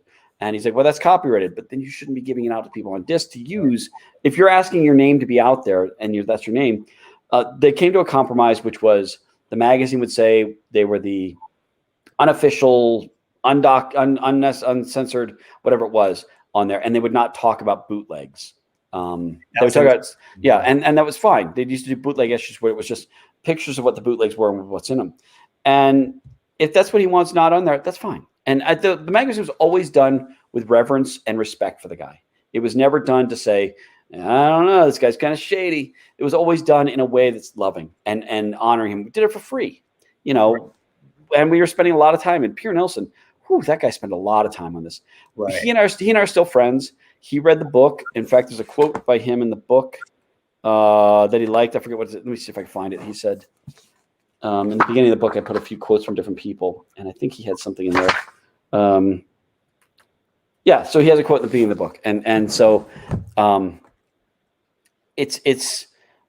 he's a great guy. The funny thing is, I've known him for 30 some odd years, and I've spoken to him once in the entire time I've known him. That's kind of funny. He lives in Sweden, so I don't get much a chance to get over there and see him. But he's seriously one of the. I've thought, would it be cool if I got to write a book with him? Would that be kind of fun if he and I teamed up to write a book or something like that? That'd be kind of fun. Now, I just remember like in '98 is when I joined online, and within a few months, I was being contacted by Prince and his people, and they gave me a track called "Living to Die: The Days of Our Lives," and it was through this Real Player thing, and they wanted to see if anyone can grab it off the Real Player. So stuff going on like that. Like he was paying attention to me real quick, which was crazy. But then I got an email from Pear, like wanting me to help out with stuff, and knowing that he was suing them at the time and just sued all these fan websites. Yeah. But I want to help kind of repair this relationship because you guys, like, I would look forward to going to Tower Records and picking. It's always at Tower Records, exactly. Yeah. Right. So, and I was trying to think of ways because I was worried. I was already thinking like, well, print is going to be extinct in a few years. So what I would do is when he would tour the US and there were certain tour dates, I'd be hitting up fans in different cities and like, hey, could you do a review for Uptown? But what I'm asking you to do is don't post it online because I want them to have an exclusive review that hasn't been posted online yet. Right. Like that for Pear and the Rainbow Children review and a few other things. Of course, like he wanted to use a certain line for the Aladdin shows. And I said, this would be better. And I feel bad because Pear has been saying we want to use that for so long and I should have done it. But it's like, I did it under the Jeremiah Free name. I did it under J7, was just trying to help out without having a title. But I really enjoy doing stuff like that. And I'm glad that Pear reached out to me. So next time you talk with them, tell him I say hello. I will do that. I'll write to him after this. He's a really good guy. If any of you hadn't seen the Vault book, it's totally one of the best books out there. It covers his entire career up until 2004, I think ish. And it's the fun thing though, it's hard to find a book now. You can probably find it in digital form somewhere. But it's the 85, 86 part of that book is probably about 12, 15, 17 pages maybe. I've turned that into 700 pages. So I blew some air into this. But again, I took what they have there. And sometimes what they have there turns out to not have been, most of it's still accurate. Most of it's really good. There's a few things in there that are going, okay, I got this from there. And it turns out not to be as accurate. And you always see that in retrospect where you look into it and go, oh, okay. So that could be could be wrong, and not drastically where you're not going, oh my God, he released his album in another year. No, it was actually, you know, who was involved in the session or something like that. But we were a bunch of kids trying to put this stuff together. Right. And really, literally all doing it on our own time, on a whim, based on what we could do. And that was, I look back at those magazines and I still am very proud of them because we did such a good job. And I'm very proud of the stuff that Peer did. I'm very proud of the stuff Uptown did. And I think that they were not, I like Controversy magazine at the time, but Controversy was almost too official after. Well, and it became official after a while, and they got shut down. But it was almost too butt kissy, and I didn't want to have it just be this fan thing. I wanted to know the history. I wanted to know the music. I want to know the reasons. I want to know who's involved, why this song was done, and that it wasn't like I was doing it to get pictures to put up on my wall, which I think Controversy sort of was at times. It was more of, this is information that's going to make me respect them as an artist more. And that's where this came from. And then back in the day, I remember saying to Pierre, I'd like to do a book about studio sessions. And we laughed about it, you know, online. And it was like, wow, this was really kind of cool that we got to do it. And he's read both books and was involved with getting me the interviews that we did for Uptown and for his books and stuff like that. So he's a great guy. And I thank him profusely in the book because, you know, for him to come out with stuff 30 years after that, and you still have a relationship is nice. You know, it's very nice. And it's funny because he would, or someone would, they would mail copies to Paisley Park, and they did get them. And I visited a person that was an assistant there and also a secretary, and they had like issue number 1. And I'm like, can I get this? Like, they have no idea. Like, I'm like, dude, this goes for like $500 online. It's ridiculous. But he was getting it, and it wasn't thrown out. That's all I'll say. Well, that's good. I'm glad to hear that. I mean, it's nice to hear that of course he's going to be curious about it, but he also would look at things. He was litigious and would think about how he could, you know, I think honestly, and this makes sense. He didn't want people making money off of him. If he's doing the work, he didn't want people making money off of him. And I get that. You know, if he's the guy doing it, that's why bootlegs are so insidious. Yeah, as a fan, you enjoy this stuff, but the reality is, this is a guy's work. And imagine if you go to work one day and all the work you did, you don't get paid for, and some other guy comes out with what you did for work and gets the credit and the money for it. Yeah, right. That would make somebody a little mad. I get it. I mean, I totally get it. Was he always friendly with his fans? There's times that we all felt like, I wish you could have been nicer because we're all here to support you. Maybe guide us a little bit as opposed to smacking us. I would say this. Prince loved his fans. He just wanted you to love him the way that he wanted you to. Yeah, probably. But that said, we did. It was tough. We loved him. We still do. And he's not here now. And there's so many of us here that still are willing to do the work, to coin a phrase. You know, there's so many people that I know, that put together parties in Minneapolis and for celebration. By the way, that's just one say. Wow. Thank you. That's very nice. Thank you. If the nice thing about this is there's so many people that are fun to get to know, and you see these that range dance parties, and after COVID, we're going to be doing the same thing. You got all these groups, whether it's in Los Angeles, you got Pala or Bump Squad, and you got things in Oakland, and you've got all these different groups all around the country. You have them, you know, to me, that's what makes this community so good is this passion for people to want to continue. And somebody wrote earlier on this list that Prince, you know, we're talking about him being vital. He was, and again, the reason why we do this is so that he doesn't die again. Right. We had Prince taken away from us way too early in mid-conversation, basically. And so if we don't do this stuff, we run the risk of losing him again. And I think that's all of us feel this. And all of us are in a state where I know most everybody is like this. We're the first stage of grief still, 5 years on, and all of us are still in denial. If Prince announced tomorrow that, oh, I'm back, I had to go away because, you know, we'd all go, okay, we forgive you. We knew it. You know, we all feel like we haven't gotten to the acceptance stage. We have not gotten, and it's where we are. It's just, that's how we are. And I can't fault somebody for that because I feel the same way. And there's times we all get emotional talking about it. There's times we all feel like maybe we're the grieving widow, and that's just because he touched us. When Prince was playing in concert and singing, how many times did you feel that you're the only person hearing? Like he's talking to me. That dude's talking to me. And all of us are taking this in. You put on headphones and you put on your beanbag chair and you're listening to music going, he's singing to me, man.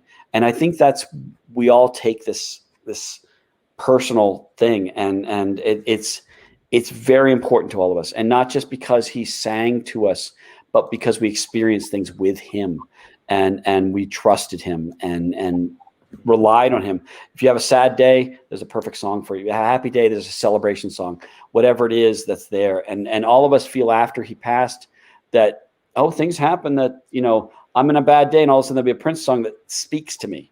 And you're like, oh, how did that happen?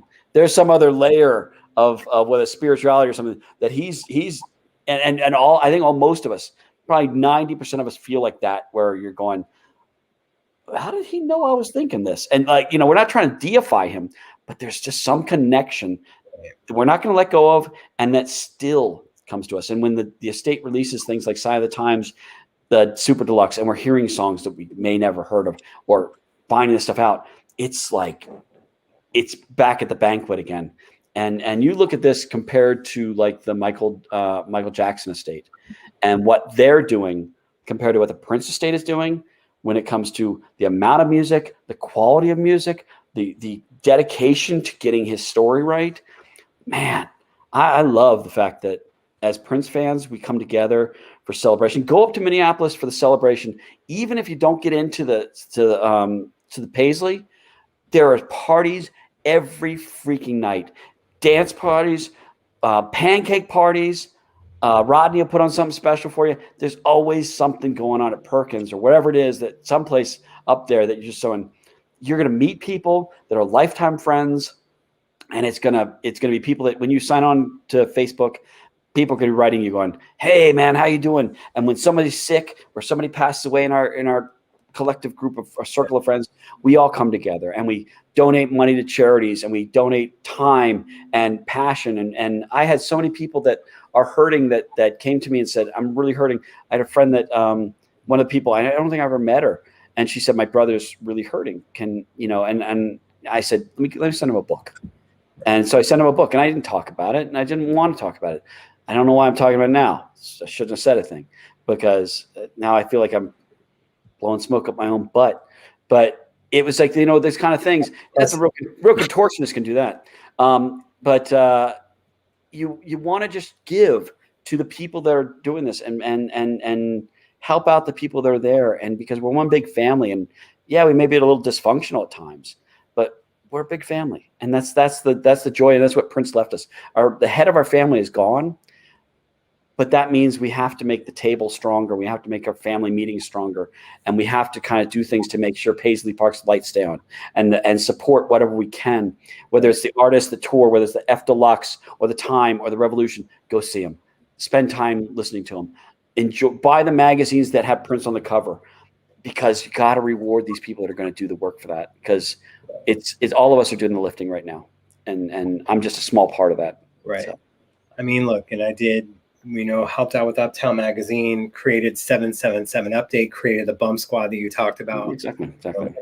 Those things, just a lot of work that people go in. And that's why, I appreciate people like Pala that actually do the work, writing someone else's coattails and all these other things.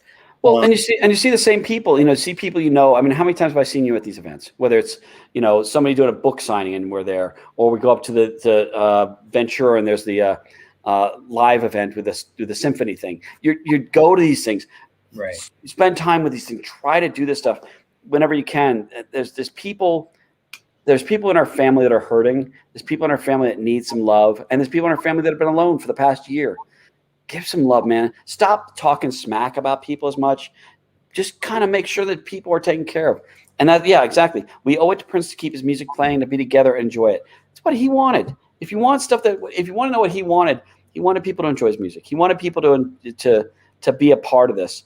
And even if he's not here, he left us quite a bounty of stuff And you know, it just seems like some of the best friendships I have are based in this. I have my best friend and I is not a Prince fan, but we relate on a lot of things. But I have so many people that are Prince fans that all of a sudden you're like you've got that much in common, right? You know, I could say a obscure lyric in a conversation, they know exactly what they're talking about, and they'd probably come in with the next line. And we're obsessive, and that's part of the fun. Sometimes we get territorial, and that happens, and people get mad at other people because they're doing or saying something. You know, I go into this thinking, you know what, everybody's going to have their angle. I hope people get along. I hope there's some love in there, and I hope people enjoy each other's company. And if I can help out in ways of extending Prince's legacy to the next generation, man, I'm happy to do that. You know, what a great thing to be a part of. Wow. Hey, thanks, Paul. Thanks. That's very nice. Yeah, Paul is saying, just for those listening on audio later, could listen to you two all night. Amazing. Thank you. Thank you, man. Why am I the one with the sore voice when you've been doing the heavy lifting of television?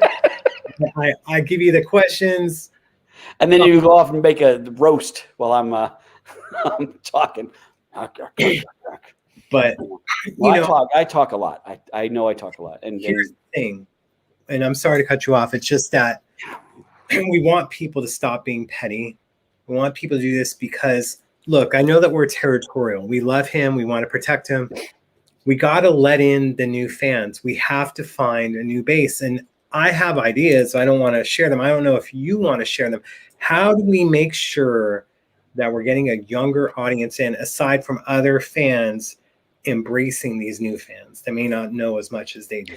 I'll tell you something that's really interesting. I went to a dance party in Minneapolis, and the people up on stage said, you know, if you weren't here when Prince was doing his stuff, and now that he's gone, you don't deserve to be here. I'm like, oh, whoa.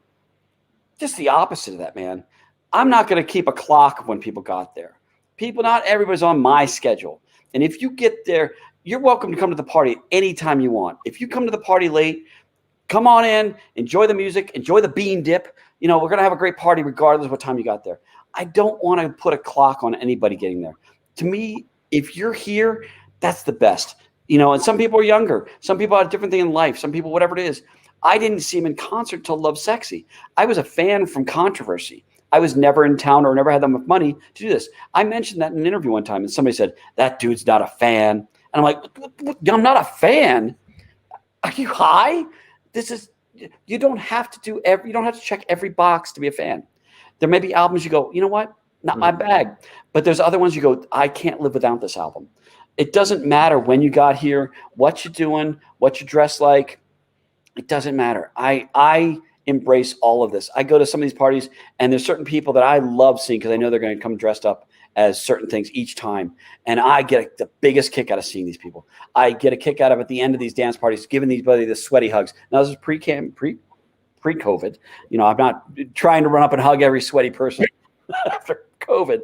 But man, and I leave these parties, my ears are ringing, and I'm just thinking, this is great. This is renewing to me. And that is the legacy of Prince to me, is that this renews my soul. This renews my spirit. This renews my community. This renews my feeling of belonging. Boy, I think all of us truly felt toward the end of his career, which I hate saying that end of his career, but at that point where there was a smaller group of us, and it was like, are there other people that feel like this? And then he passes away. I don't even like to say he died. He passed away, transitioned, as some people say. But the world reflected on this. Purple everywhere, every monument, every waterfall.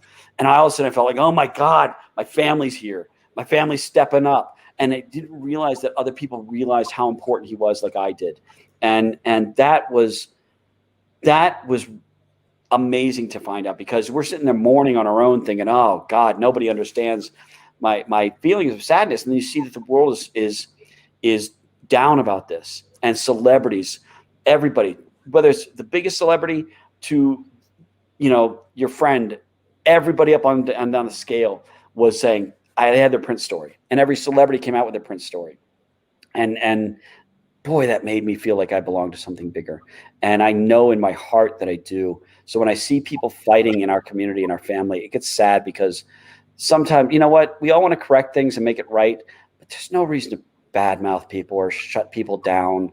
There's no reason to, man. I don't understand that. I maybe that's just not the way I communicate, but it just doesn't make sense to me. And I try to avoid that. And I hope other people do. Sorry, I try not to post about it or do other stuff, knowing that there's going to be the drama. I don't care for the clicks. I don't care for the comments. And Martin, thank you for being in the room. Hope to see you next week. I'm waiting for you guys to do more tables. I'm still recovering from my foot injury, so can't stand. But if you release more tables, we'll definitely be there. And Grace, she can attest to me. There's a party that DJ Adam 12 did before COVID shut down, and it was younger people there. And see, you needed to give them time. Yeah, after he passed, they only knew the hits. Mm-hmm. Now he was playing Violet the Organ Grinder. He was playing some extra lovable, which we're not supposed to have heard. They knew it.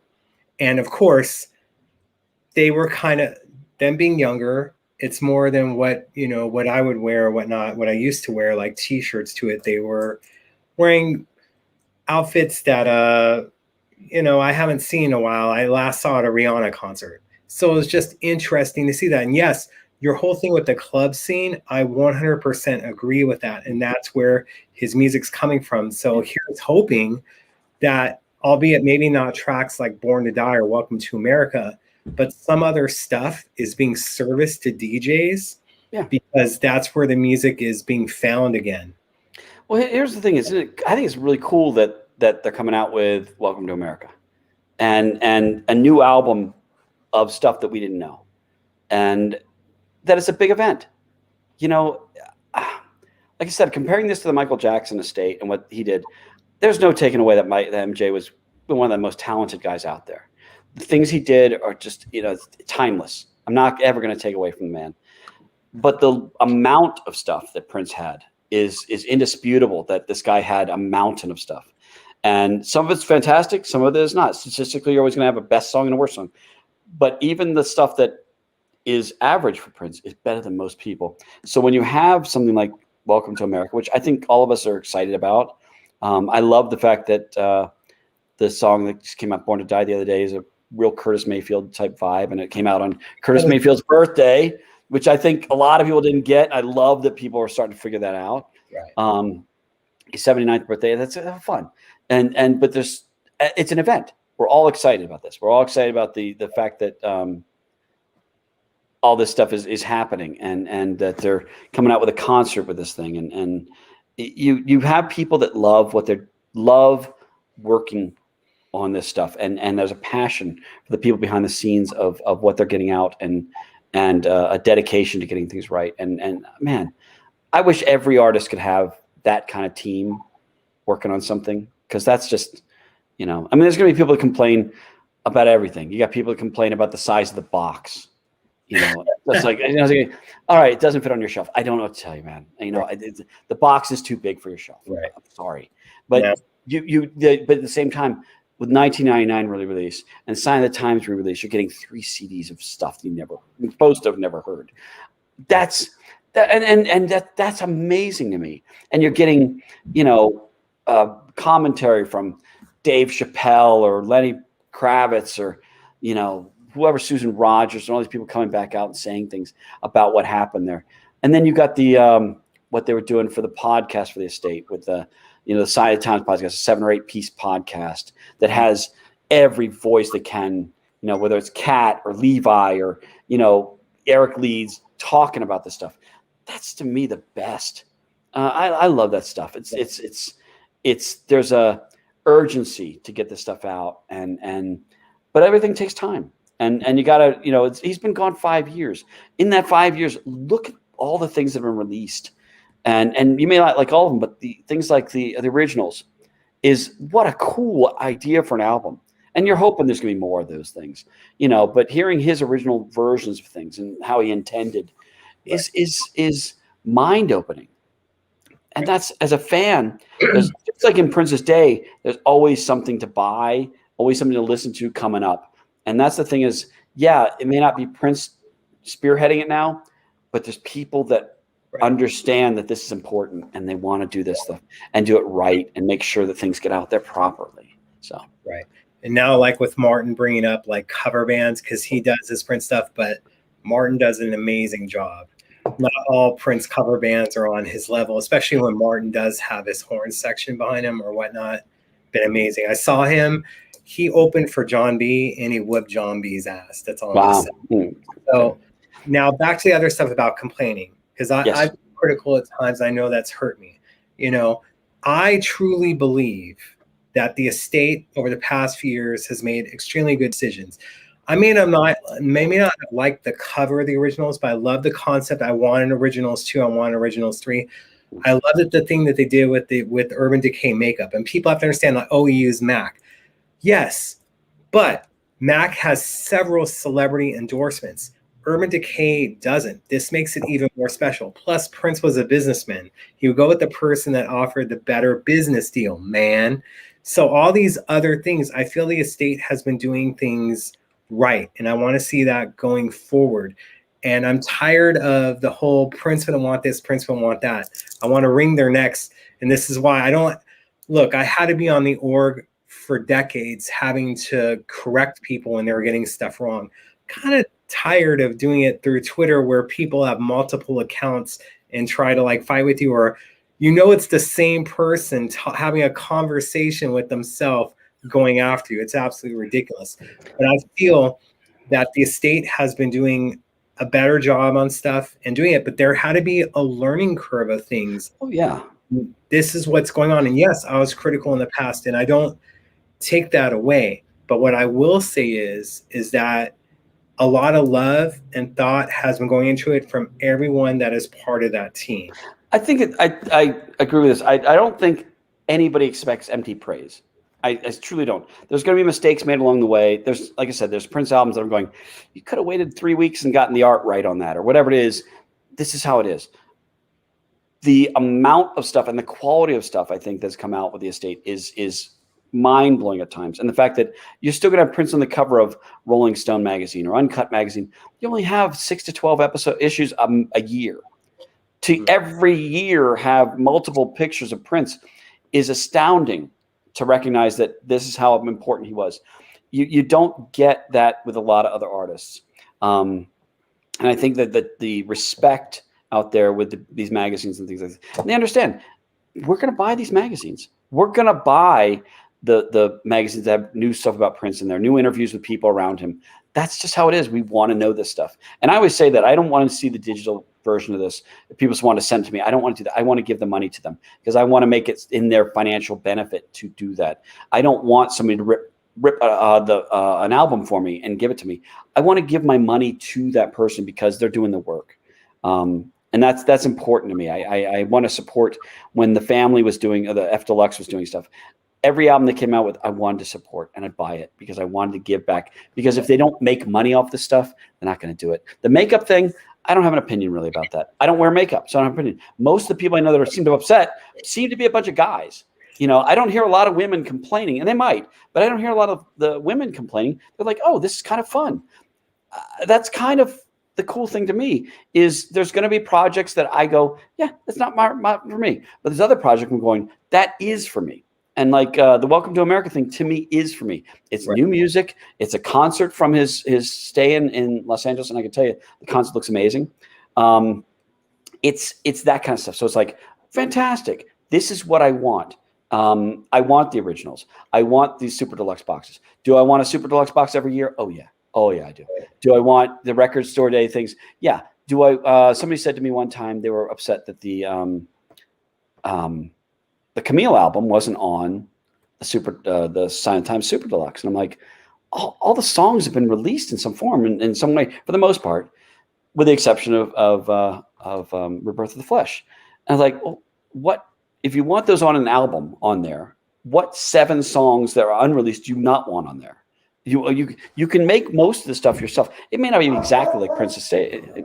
My dog's saying it's a rough time too. My dog is saying it's very rough out there. He's very upset. He's trying to tell me to quit caulking so much. Scarlet Doggy instead of Scarlet Pussy.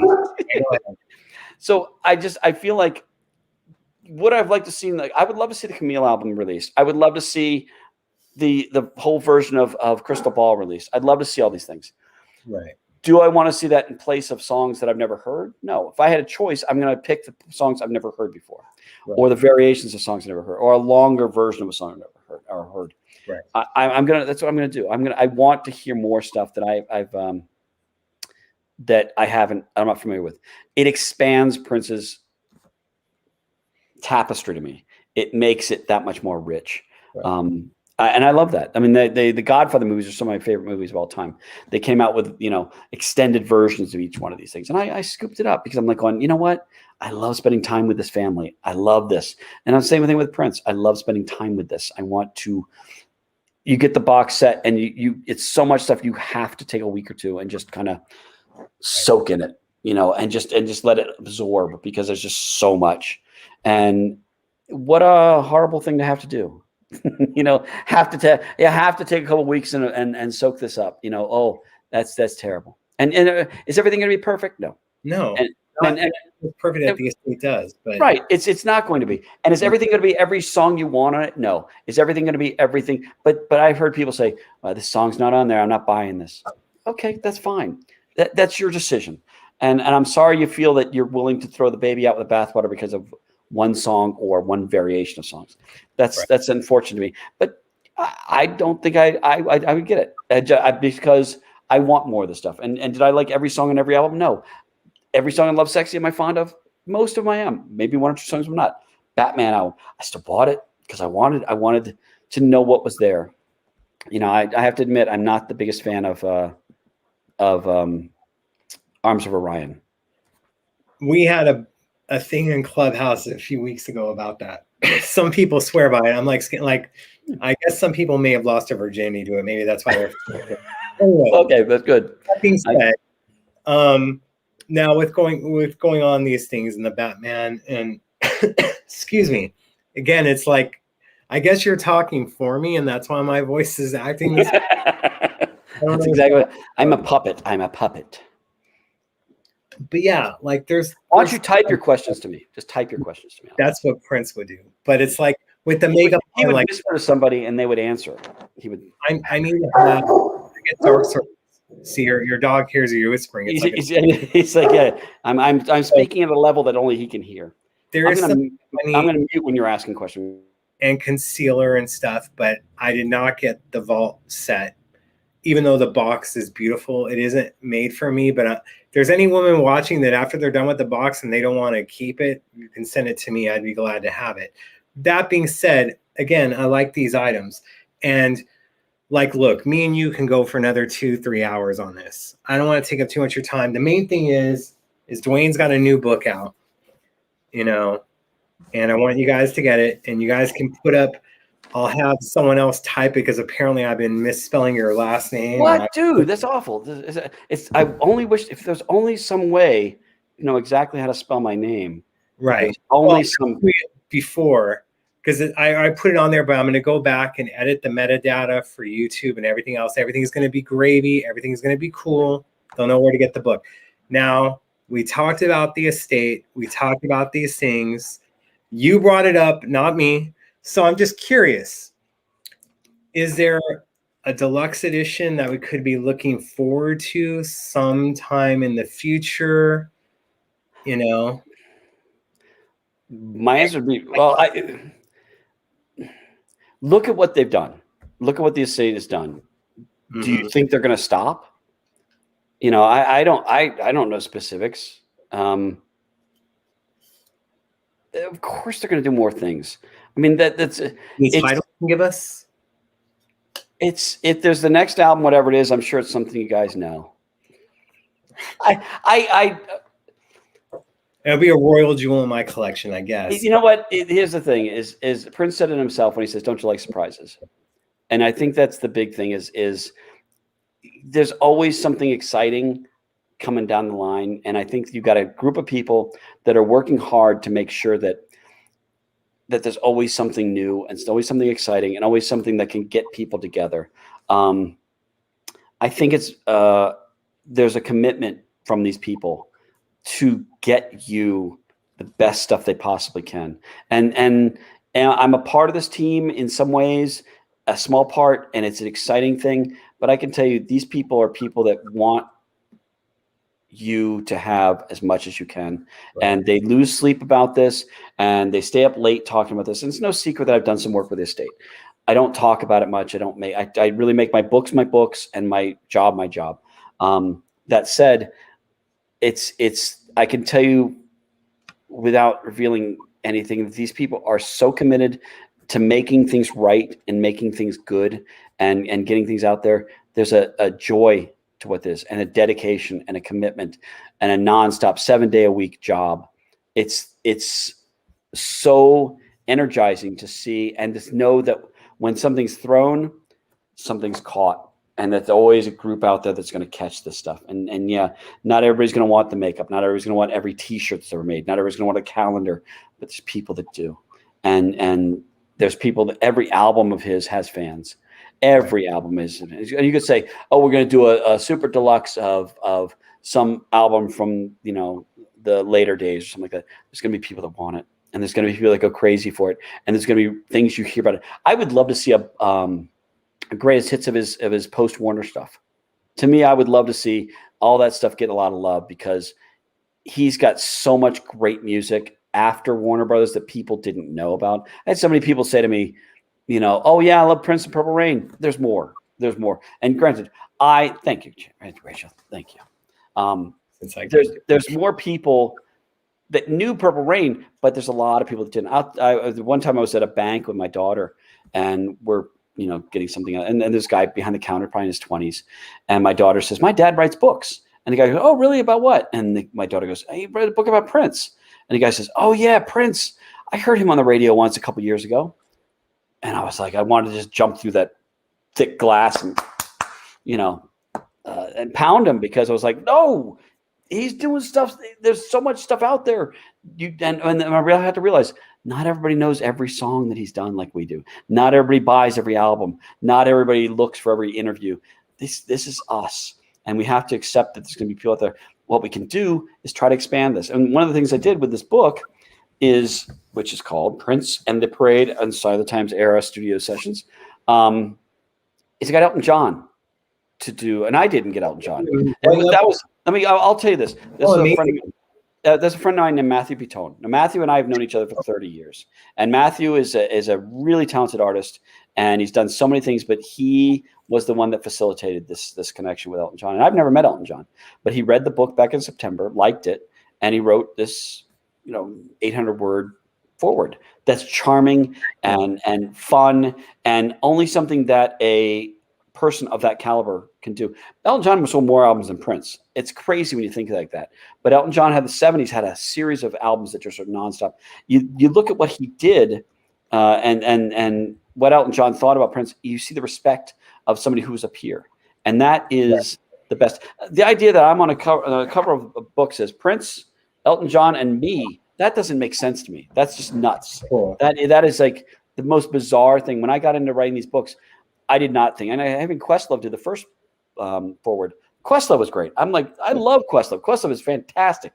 He's a great guy, and he knows so much. But Elton John is like, I'm like going, where do I go from here? If I do a third and fourth book.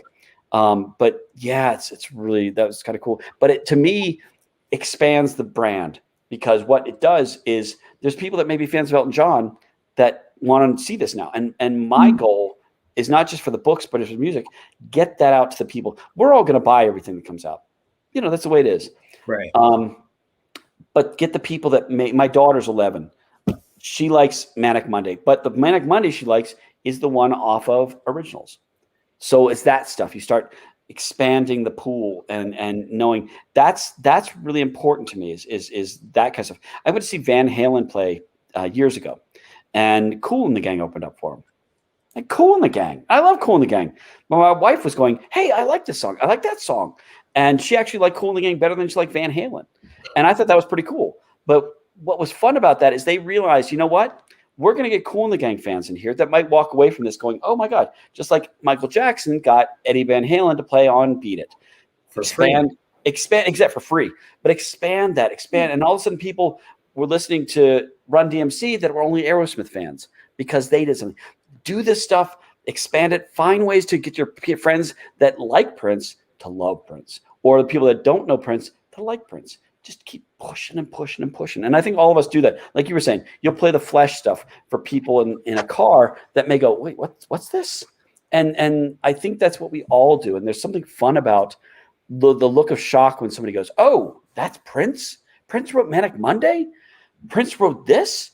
And there's a joy to that when you kind of get that in on somebody. I like that. So that's me.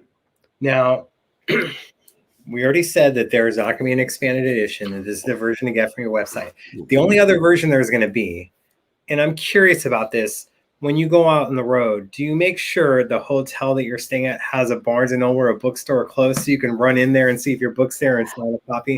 I do. I every bookstore I go into, I look to see if my book's on the store shelf. If it's not, I ask if they could get it. But I go to each one of them and I sign copies of them. And I will make sure that whatever, if I'm there, I will sign it, and then they'll put it back on the shelf, and they'll put a sticker on it that says signed by the author. And I think that's kind of fun. I mean, I'm a sucker for books that have signatures of the author. It makes it that much more. It's like, oh my gosh, the author, was involved in this. It's fun to me to have a book. I have a shelf of books that have presidential signatures from Gerald Ford on to, I think Obama was the last one I got. But it's like, it's fun to me to have these historical documents. And I'm not saying I'm historical, but the book is about Prince. And if I can sign it and somebody thinks that's kind of fun, I like that, and I think that every chance I get, if I'm at a bookstore that I see my book on the shelf, I ask them, can I write that on there and sign it? And I like signing books. If people want to get a personalized book, reach out to me at DwaneTudahl.com, like spelled like that.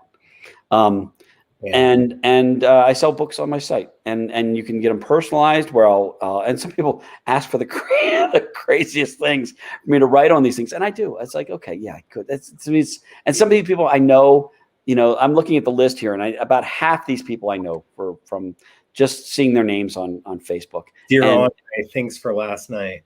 Well, I don't think my wife would be happy with that one, but I do. If there's, and I meet people, and I try to remember every place I meet people because I love seeing people and I love talking to these people.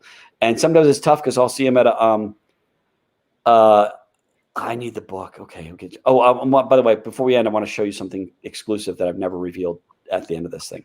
So stick around because there's something I want to show you. It's kind of fun for the people that are getting the book through my website.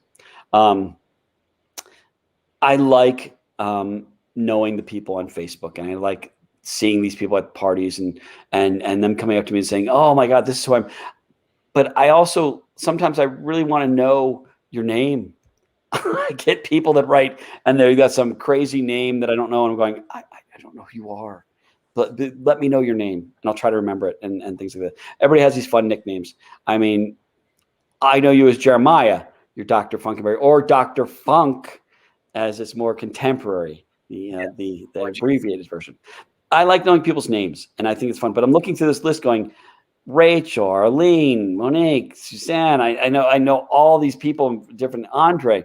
So many of these people I know from Facebook, and they reach out to me and they're supportive and help people double checking transcripts from things. This touches me so much because I feel like you're part of it. I want to. This is funny. I'll show you something. And this is not an exclusive thing. This is just looking through the book here. I'm going to show you the list of people that helped out with some of this stuff. Here, let me see if I can find this. Sorry, this is the boring part. Talk amongst yourselves. Okay, here's the pre-orders for the book. Pre-orders are here, this page, this page, this page. All the people these are people that pre-ordered. This goes on up to there. Up to there. Those are the people, and so you're all listed in the book. The people that pre-ordered on my Facebook page, on my website before a certain date.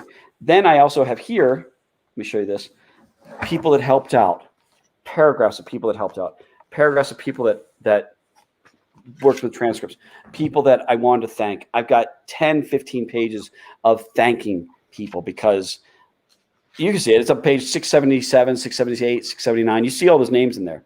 It's a lot of names, and all you guys helped, and you're all part of this. Rachel, you are in there. Arlene, you are in there. There's so many of you guys that are in there because, and sometimes 2 or 3 times, because I have so much in my heart for what you guys have done. I couldn't have done this without you guys, and this is the exciting thing is sometimes I feel like I'm the only excited person on this, and then I have a tough day, and all of a sudden I look and people are giddy, and they get it. And I wrote this book so I could read it, but I realized that there's so many people that want this stuff, and not because of me at all, but because of Prince. And if I'm helping out with something, that is. So the thing I was going to show you guys that I haven't revealed yet, because this just came to me. I got the package today, so I'm kind of excited. This is every time I do these things, I do a bookmark, and I have a bookmark that I have an exclusive bookmark for each book that gets released. And so on this one, the bookmark just came in, and awesome. This is the bookmark. Look it over here. See, you got the book. You got the book. The book. But this is the list of who I interviewed, the website to get this stuff. And thank you, Andre. I will breathe. This is some reviews, some early reviews of this stuff, including Rolling Stone and things like this. Oops, I've lost you. No, I want them to see it. That's all. Oh, okay. And this is the artwork from the cover. So you get the idea of what this is like. So it's fun. So very, very cool. Thank you. Yeah, so it's kind of nobody's seen that yet. You guys are the first person seeing that. You got the book, just so you know. That was a joke by Rev, the guy that did the artwork for it. You got the book. And so this is going to come out with the book when I sign these books.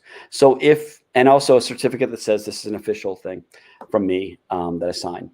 But it's that kind of stuff that I like to throw in something extra for people, because you can order it from anywhere you want. You can order from Amazon, but if you order it through me, I'm going to sign it. I'm going to personalize it if you want that. And this comes with every one of them. So that's kind of, but I was looking at it going, hey, these are cool. These worked out really well. And I literally just got this about 2 hours ago. Very cool. So I thought about keeping it secret, and then I realized, I'm not that good at keeping secrets. I want you guys to see this stuff.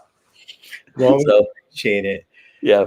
Anything before I let you go that you want to say that we didn't cover aside from getting the book? And like, we made sure, like, we had a lot to talk about. Not all of it was the book, but it was still interesting. I hope so. I want to make sure that people get the book and know that we can do a 2-hour interview and not even touch on everything that is in this thing. You know, I can't think of anything. Is there anybody on the list that has a question? Let's see. Last time. Good questions. And about the lemon cake, and also with abalone and Sheila, we covered earlier in the show around the 27-minute mark. If you want to go back there, we did cover it. We didn't avoid it. But go ahead with good questions. You friended me. Thank you, Catherine. That's very sweet. Rachel, and I apologize, because sometimes people friend me and I don't always get to that. So I will try to, I generally, it's funny. I will tell you this. When people try to get into the group, I often look at several things just to make sure. There's 2 questions to ask to get into the Prince group that we have for this book. And it's simple questions. What era do you want to have? And what do you agree to these rules? Mm-hmm. A lot of people don't fill those out. And if you're not going to fill it out, I don't know whether or not this person is a robot, or whether they're doing it. So we want to make sure we're keeping, so people don't come in and just want to argue or want to sell sunglasses or whatever it is. I want to make sure that there's authentic people coming in here. When people don't have a photograph or a picture or connections to anybody else in the group, that makes me a little nervous, because I don't want to have. I like to keep it a place that's like an oasis that you can go to without fighting, without, could nourish yourself to drink. And I want that. I don't want to have a place that, that is not renewing. I don't want to have a place where people go to argue. We can disagree, but let's disagree in a nice way. I don't like certain songs, but I'm not going to tell you you're a jerk because you don't like this song. I'm not going to tell you you're an a-hole because we disagree on this one piece of information. That's just, but there's people that jump right into that. I don't get that. I don't speak that language. The question, do you have a definitive biography on Prince to start with? I would say Pierre Nelson's book is fantastic. They need to reprint that so it doesn't cost. Yeah, I know. Dave Hill's book is exceptional. I think John Bream's book, again, all these stop at a certain point. I think those are all really good. Then it starts getting into, different authors. I enjoyed Dez's book. I enjoyed Bram Mark's book, but they're parts of this. It is one voice telling the story. I am one of these guys that likes everybody to write these books. I've encouraged Jill Jones to write a book. I've encouraged Apollonia to write a book. I've encouraged Susanna Melvoin, Wendy and Lisa, Bobby, write a book. I want to know the thoughts of the people that were there. To me, the best biography is probably not published yet. That's my thought. What are the questions we have? Facebook. That's good. Yes. What's that? Want to buy sunglasses? Yeah, people are bringing up about international charges and stuff like that. Oh, okay. Yeah, I'll tell you about that. Whoops. And apparently he's not going to tell us about it. But I do believe that he would tell you to just worry about getting it at your local store. Maybe Rocket Pool will have it. I'm going to wait for Duane to come in. Here he comes back in. Duane was just psyching us out for a minute. Psych. Sorry about that. I've lost all the comments now, I think. Have I? No, they're still there. The question was, what was the question? About shipping charges overseas. Oh, yeah. I looked really hard to find the best rates overseas. This is a 2.5 pound book. And the prices were, and I don't know if it's because of COVID or whatnot. Yeah, I can't believe you dropped me, man. What the hell? What did I do? It's uncool, man. I will not be ignored. It was something I always suggest to people. If you're international, buy it locally and save your money. Buy something fun. Take your partner out for a dinner. I'm trying to eventually. I want to do something where I would love Susan Rogers to write a book. By the way, I would like to do something where I do book plates, where I can just sign a book plate and then mail those out to people, as opposed to having the book. So something I want to do. I haven't had time to look into that yet. I want to make sure it's something that is cost effective for everybody and is available, because I'd pay for the artwork, pay for it to be printed, pay for whatever the time and postage to get that out, but it'd probably be a lot cheaper than the international postage rates. I feel like I have to apologize for the international rates. I have nothing to do with it, so it's frustrating to me. Trust me, I spend a lot of time trying to find it. There are still abilities you can still buy it. You can buy the book locally in Europe or anywhere else. It's the only deal is me signing it here and then shipping it out. That's where it gets expensive. And I apologize. I don't make any of that money. You spend the money. It sucks. So if you don't want to do that, I'm not hurt.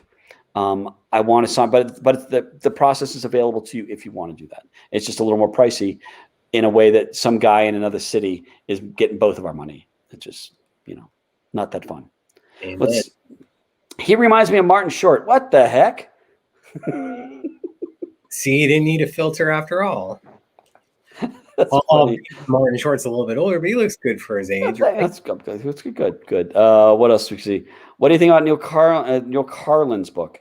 Neil's a friend of mine. I've not read the book. I would like to. I like Neil.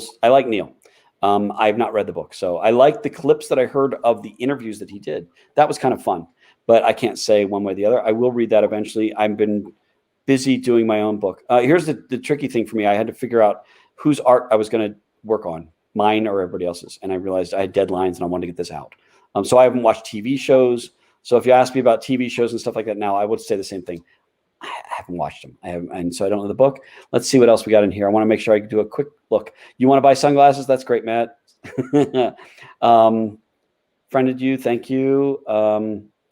If Prince was so instrumental to other artists keeping their work, why do you think he didn't have a will? Gosh, I don't know. I think part of the reason if he didn't have a will was because he didn't think he was going to die. I think Prince thought he was immortal in probably ways. I don't know. That's the saddest thing to me is the fact that he didn't. And we're all trying to figure that out. David Bowie had a great plan for his music after he passed. Bowie also know he had cancer and he took care of that stuff. And I'm a huge Bowie fan. So I'm going to always compare those two in some ways. Who changed Prince's mind about finally putting horns on albums? Prince. That's the answer to that is who made Prince's mind up? Prince, no matter what the issue is. I worked on Letterman. I was in a private Prince rehearsal and didn't approach him. Would he have been friendly to me or nah? At that time? Yeah, I don't know. It depends on the day. Depends on the hour. And depends on what you look like. If you're a cute girl, I bet he would have been very kind to you. If you were me, he probably would have had some big guy standing between me and him. That's my guess. I don't know. I never met Prince myself, and sometimes I think that's best. I'm sad that I didn't get to work with him, and I think that would have been fun. But I don't know. You know, I know some people that worked for him, and he rode you. So let's see what else we got in here. I feel he didn't just get to his will because he had no idea he was going to pass. It's there's some things he was planning but didn't get to. The same thing offered to people. Yeah, okay. Bowie also had a wife and child. Good point. Good point. All right. I think I've kind of answered most of these things. Is there anything I haven't answered for you or them? For me, I'm going to do a special show on June 7th. They can ask the questions. Yeah. I bet you know all these answers too. So I'm just a guy who's doing some research. I was not there. You were there. Yeah. I'm a guy who. On my show, you're my guest. Thank you. But I went to find these people who knew the answers to this stuff. So I'm just relaying what they told me and the things I researched. I love the fact that people enjoy the books. I love that people have been so excited and feel like an ownership of this book. I love the fact that people, in life, you find that there's people that want to celebrate your success and people that don't. I love the fact that the Prince community, for the most part, celebrates all of us finding a way to do something. If somebody does something, so many times I see people posting, my child's graduated from high school, and that's the best thing. Or this is whatever it is. Or people saying, I just lost this person in my life. And so many people come out and say, my thoughts are with you, man. People saying their dog died or something like that. And you feel for these people. So you want to kind of hold them and cuddle them and make sure that they're okay. There's so many people in this community that are hurting and product placement. Yeah, you're right. Thank you, Rodney. Pow, pow. There's just, I think that there's a community and a family thing to this stuff. And so I've said this before, but it's take care of each other, support each other, everything you can. Stop and listen to people. I gave a speech the other day at the symposium that they were doing, the Prince 70, whatever it was. I can't remember the name of it. But one of the things I said at the end is I think the things I took away from Prince's music and his career is that we need to listen to each other, because Prince hit a lot of things in his words and his music. And we need to listen, because sometimes the people that think that you think they have it all together are struggling. And you see that Prince struggled. And it taught me to open my ears to the people around you and the people that need an ear and need a time and a little bit of love. And so, yeah. Amen. And I just want to dedicate today's show to two people that were close to Duane, Tracy Casada. Oh, nice. Thank you. Well, Kate Ryan. Kate Ryan. Yeah, these are two people I really love. Tracy passed away several years ago. A friend of mine from high school. Kate Ryan was a friend of mine that I used to work with. It's a sweet girl. And it's nice I just post the stuff for my people that knew her, but so many of you didn't know these people, and you still send out some love. And man, here's the thing. Facebook can be cruel and mean and difficult, but it can also be great. Celebrate when somebody has a birthday. It takes 2 seconds to say happy birthday, man.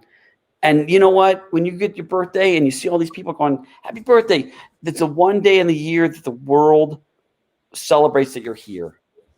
How cool is that? And if you got Facebook, if one thing they did, they kind of remind us all when our birthdays are. So just tell somebody, happy birthday, man. Glad you're here. Thanks for enjoying another ring around the sun on this crazy rock, and let people know you care for them. That's all. And so many of you done that with me, and I'm eternally grateful. And I hope I get to do more books, and I hope you want to read more books.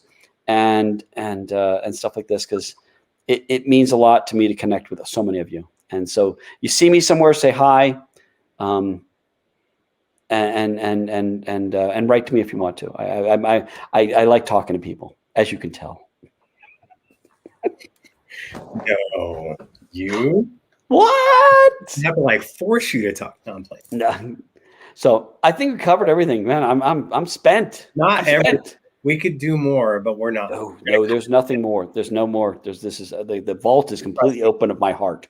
No, is there any question you have for me? Seriously, I don't want to delay it anymore. But is there something you wanted to ask me that you didn't get to? Me? Yeah. What if you got something? I asked you about what'll possibly the next Super Deluxe stuff. I answered what I could. Hope to see you soon. Hope I would like that. In your hands. Want to show you some things, and that's it. You know, the world is opening up. Thank God. Yes. And you can give people sweaty hugs again soon. They don't always have to be sweaty, but yes. But if they're sweaty, they're sweaty. Look, you know that the next time we see each other is probably be in the middle of summer in the San Fernando Valley. Absolutely. It's going to be sweaty. Hug at 3 o'clock in the morning. It's going to be 90 degrees even then. Exactly. Yeah. So there you go. Jeremiah, I called you Slim many times because, damn boy, you're teaching me how to lose weight. So I love what you do. I love what you do, and I'm happy to be here. So whenever these things can happen and we get a chance to talk on this, I'm happy to join you. And I'm so honored that so many people stuck through all of this. What the heck? You got nothing to do on a Saturday? We wanted to we want to get the international people. And again, I'll be doing, when I wrap it up, I'll let people know, but we may have 3 shows this week, not including today's. Happy birthday to Prince, man. The bottom line is happy birthday to Prince. I know he didn't celebrate birthdays, but I do. I do. I remember him one time saying, I don't celebrate birthdays like I do. And he's like, good, you can age for me. Oh, yeah, I like this. Just because you don't celebrate, it doesn't mean you didn't take another spin around the sun. You know, I know he always said, time is just a concept. Yeah, but if you're late for rehearsal, you get docked. You know, so. Well, I'll look at it like this. Thank you, Prince. Yes. On June 7th, thank you, Prince. Yes, Prince absolutely. every single day. Every time I do a show, we're going to keep it funky and we're going to say thank you, Prince. And that's what it's about. Because you got the book. Well, you got the book. I mean, I have the bookmark, but you got the book. And I'm telling you, a lot of people are going to be getting the book soon. I'm going to sign them. I haven't gotten the books yet. I've got a few books so far. I should be getting the shipment of books, I think, this week. I'll be signing them just, in order that I received the purchases. And they're numbered. So starting number 1, going all the way to the final number.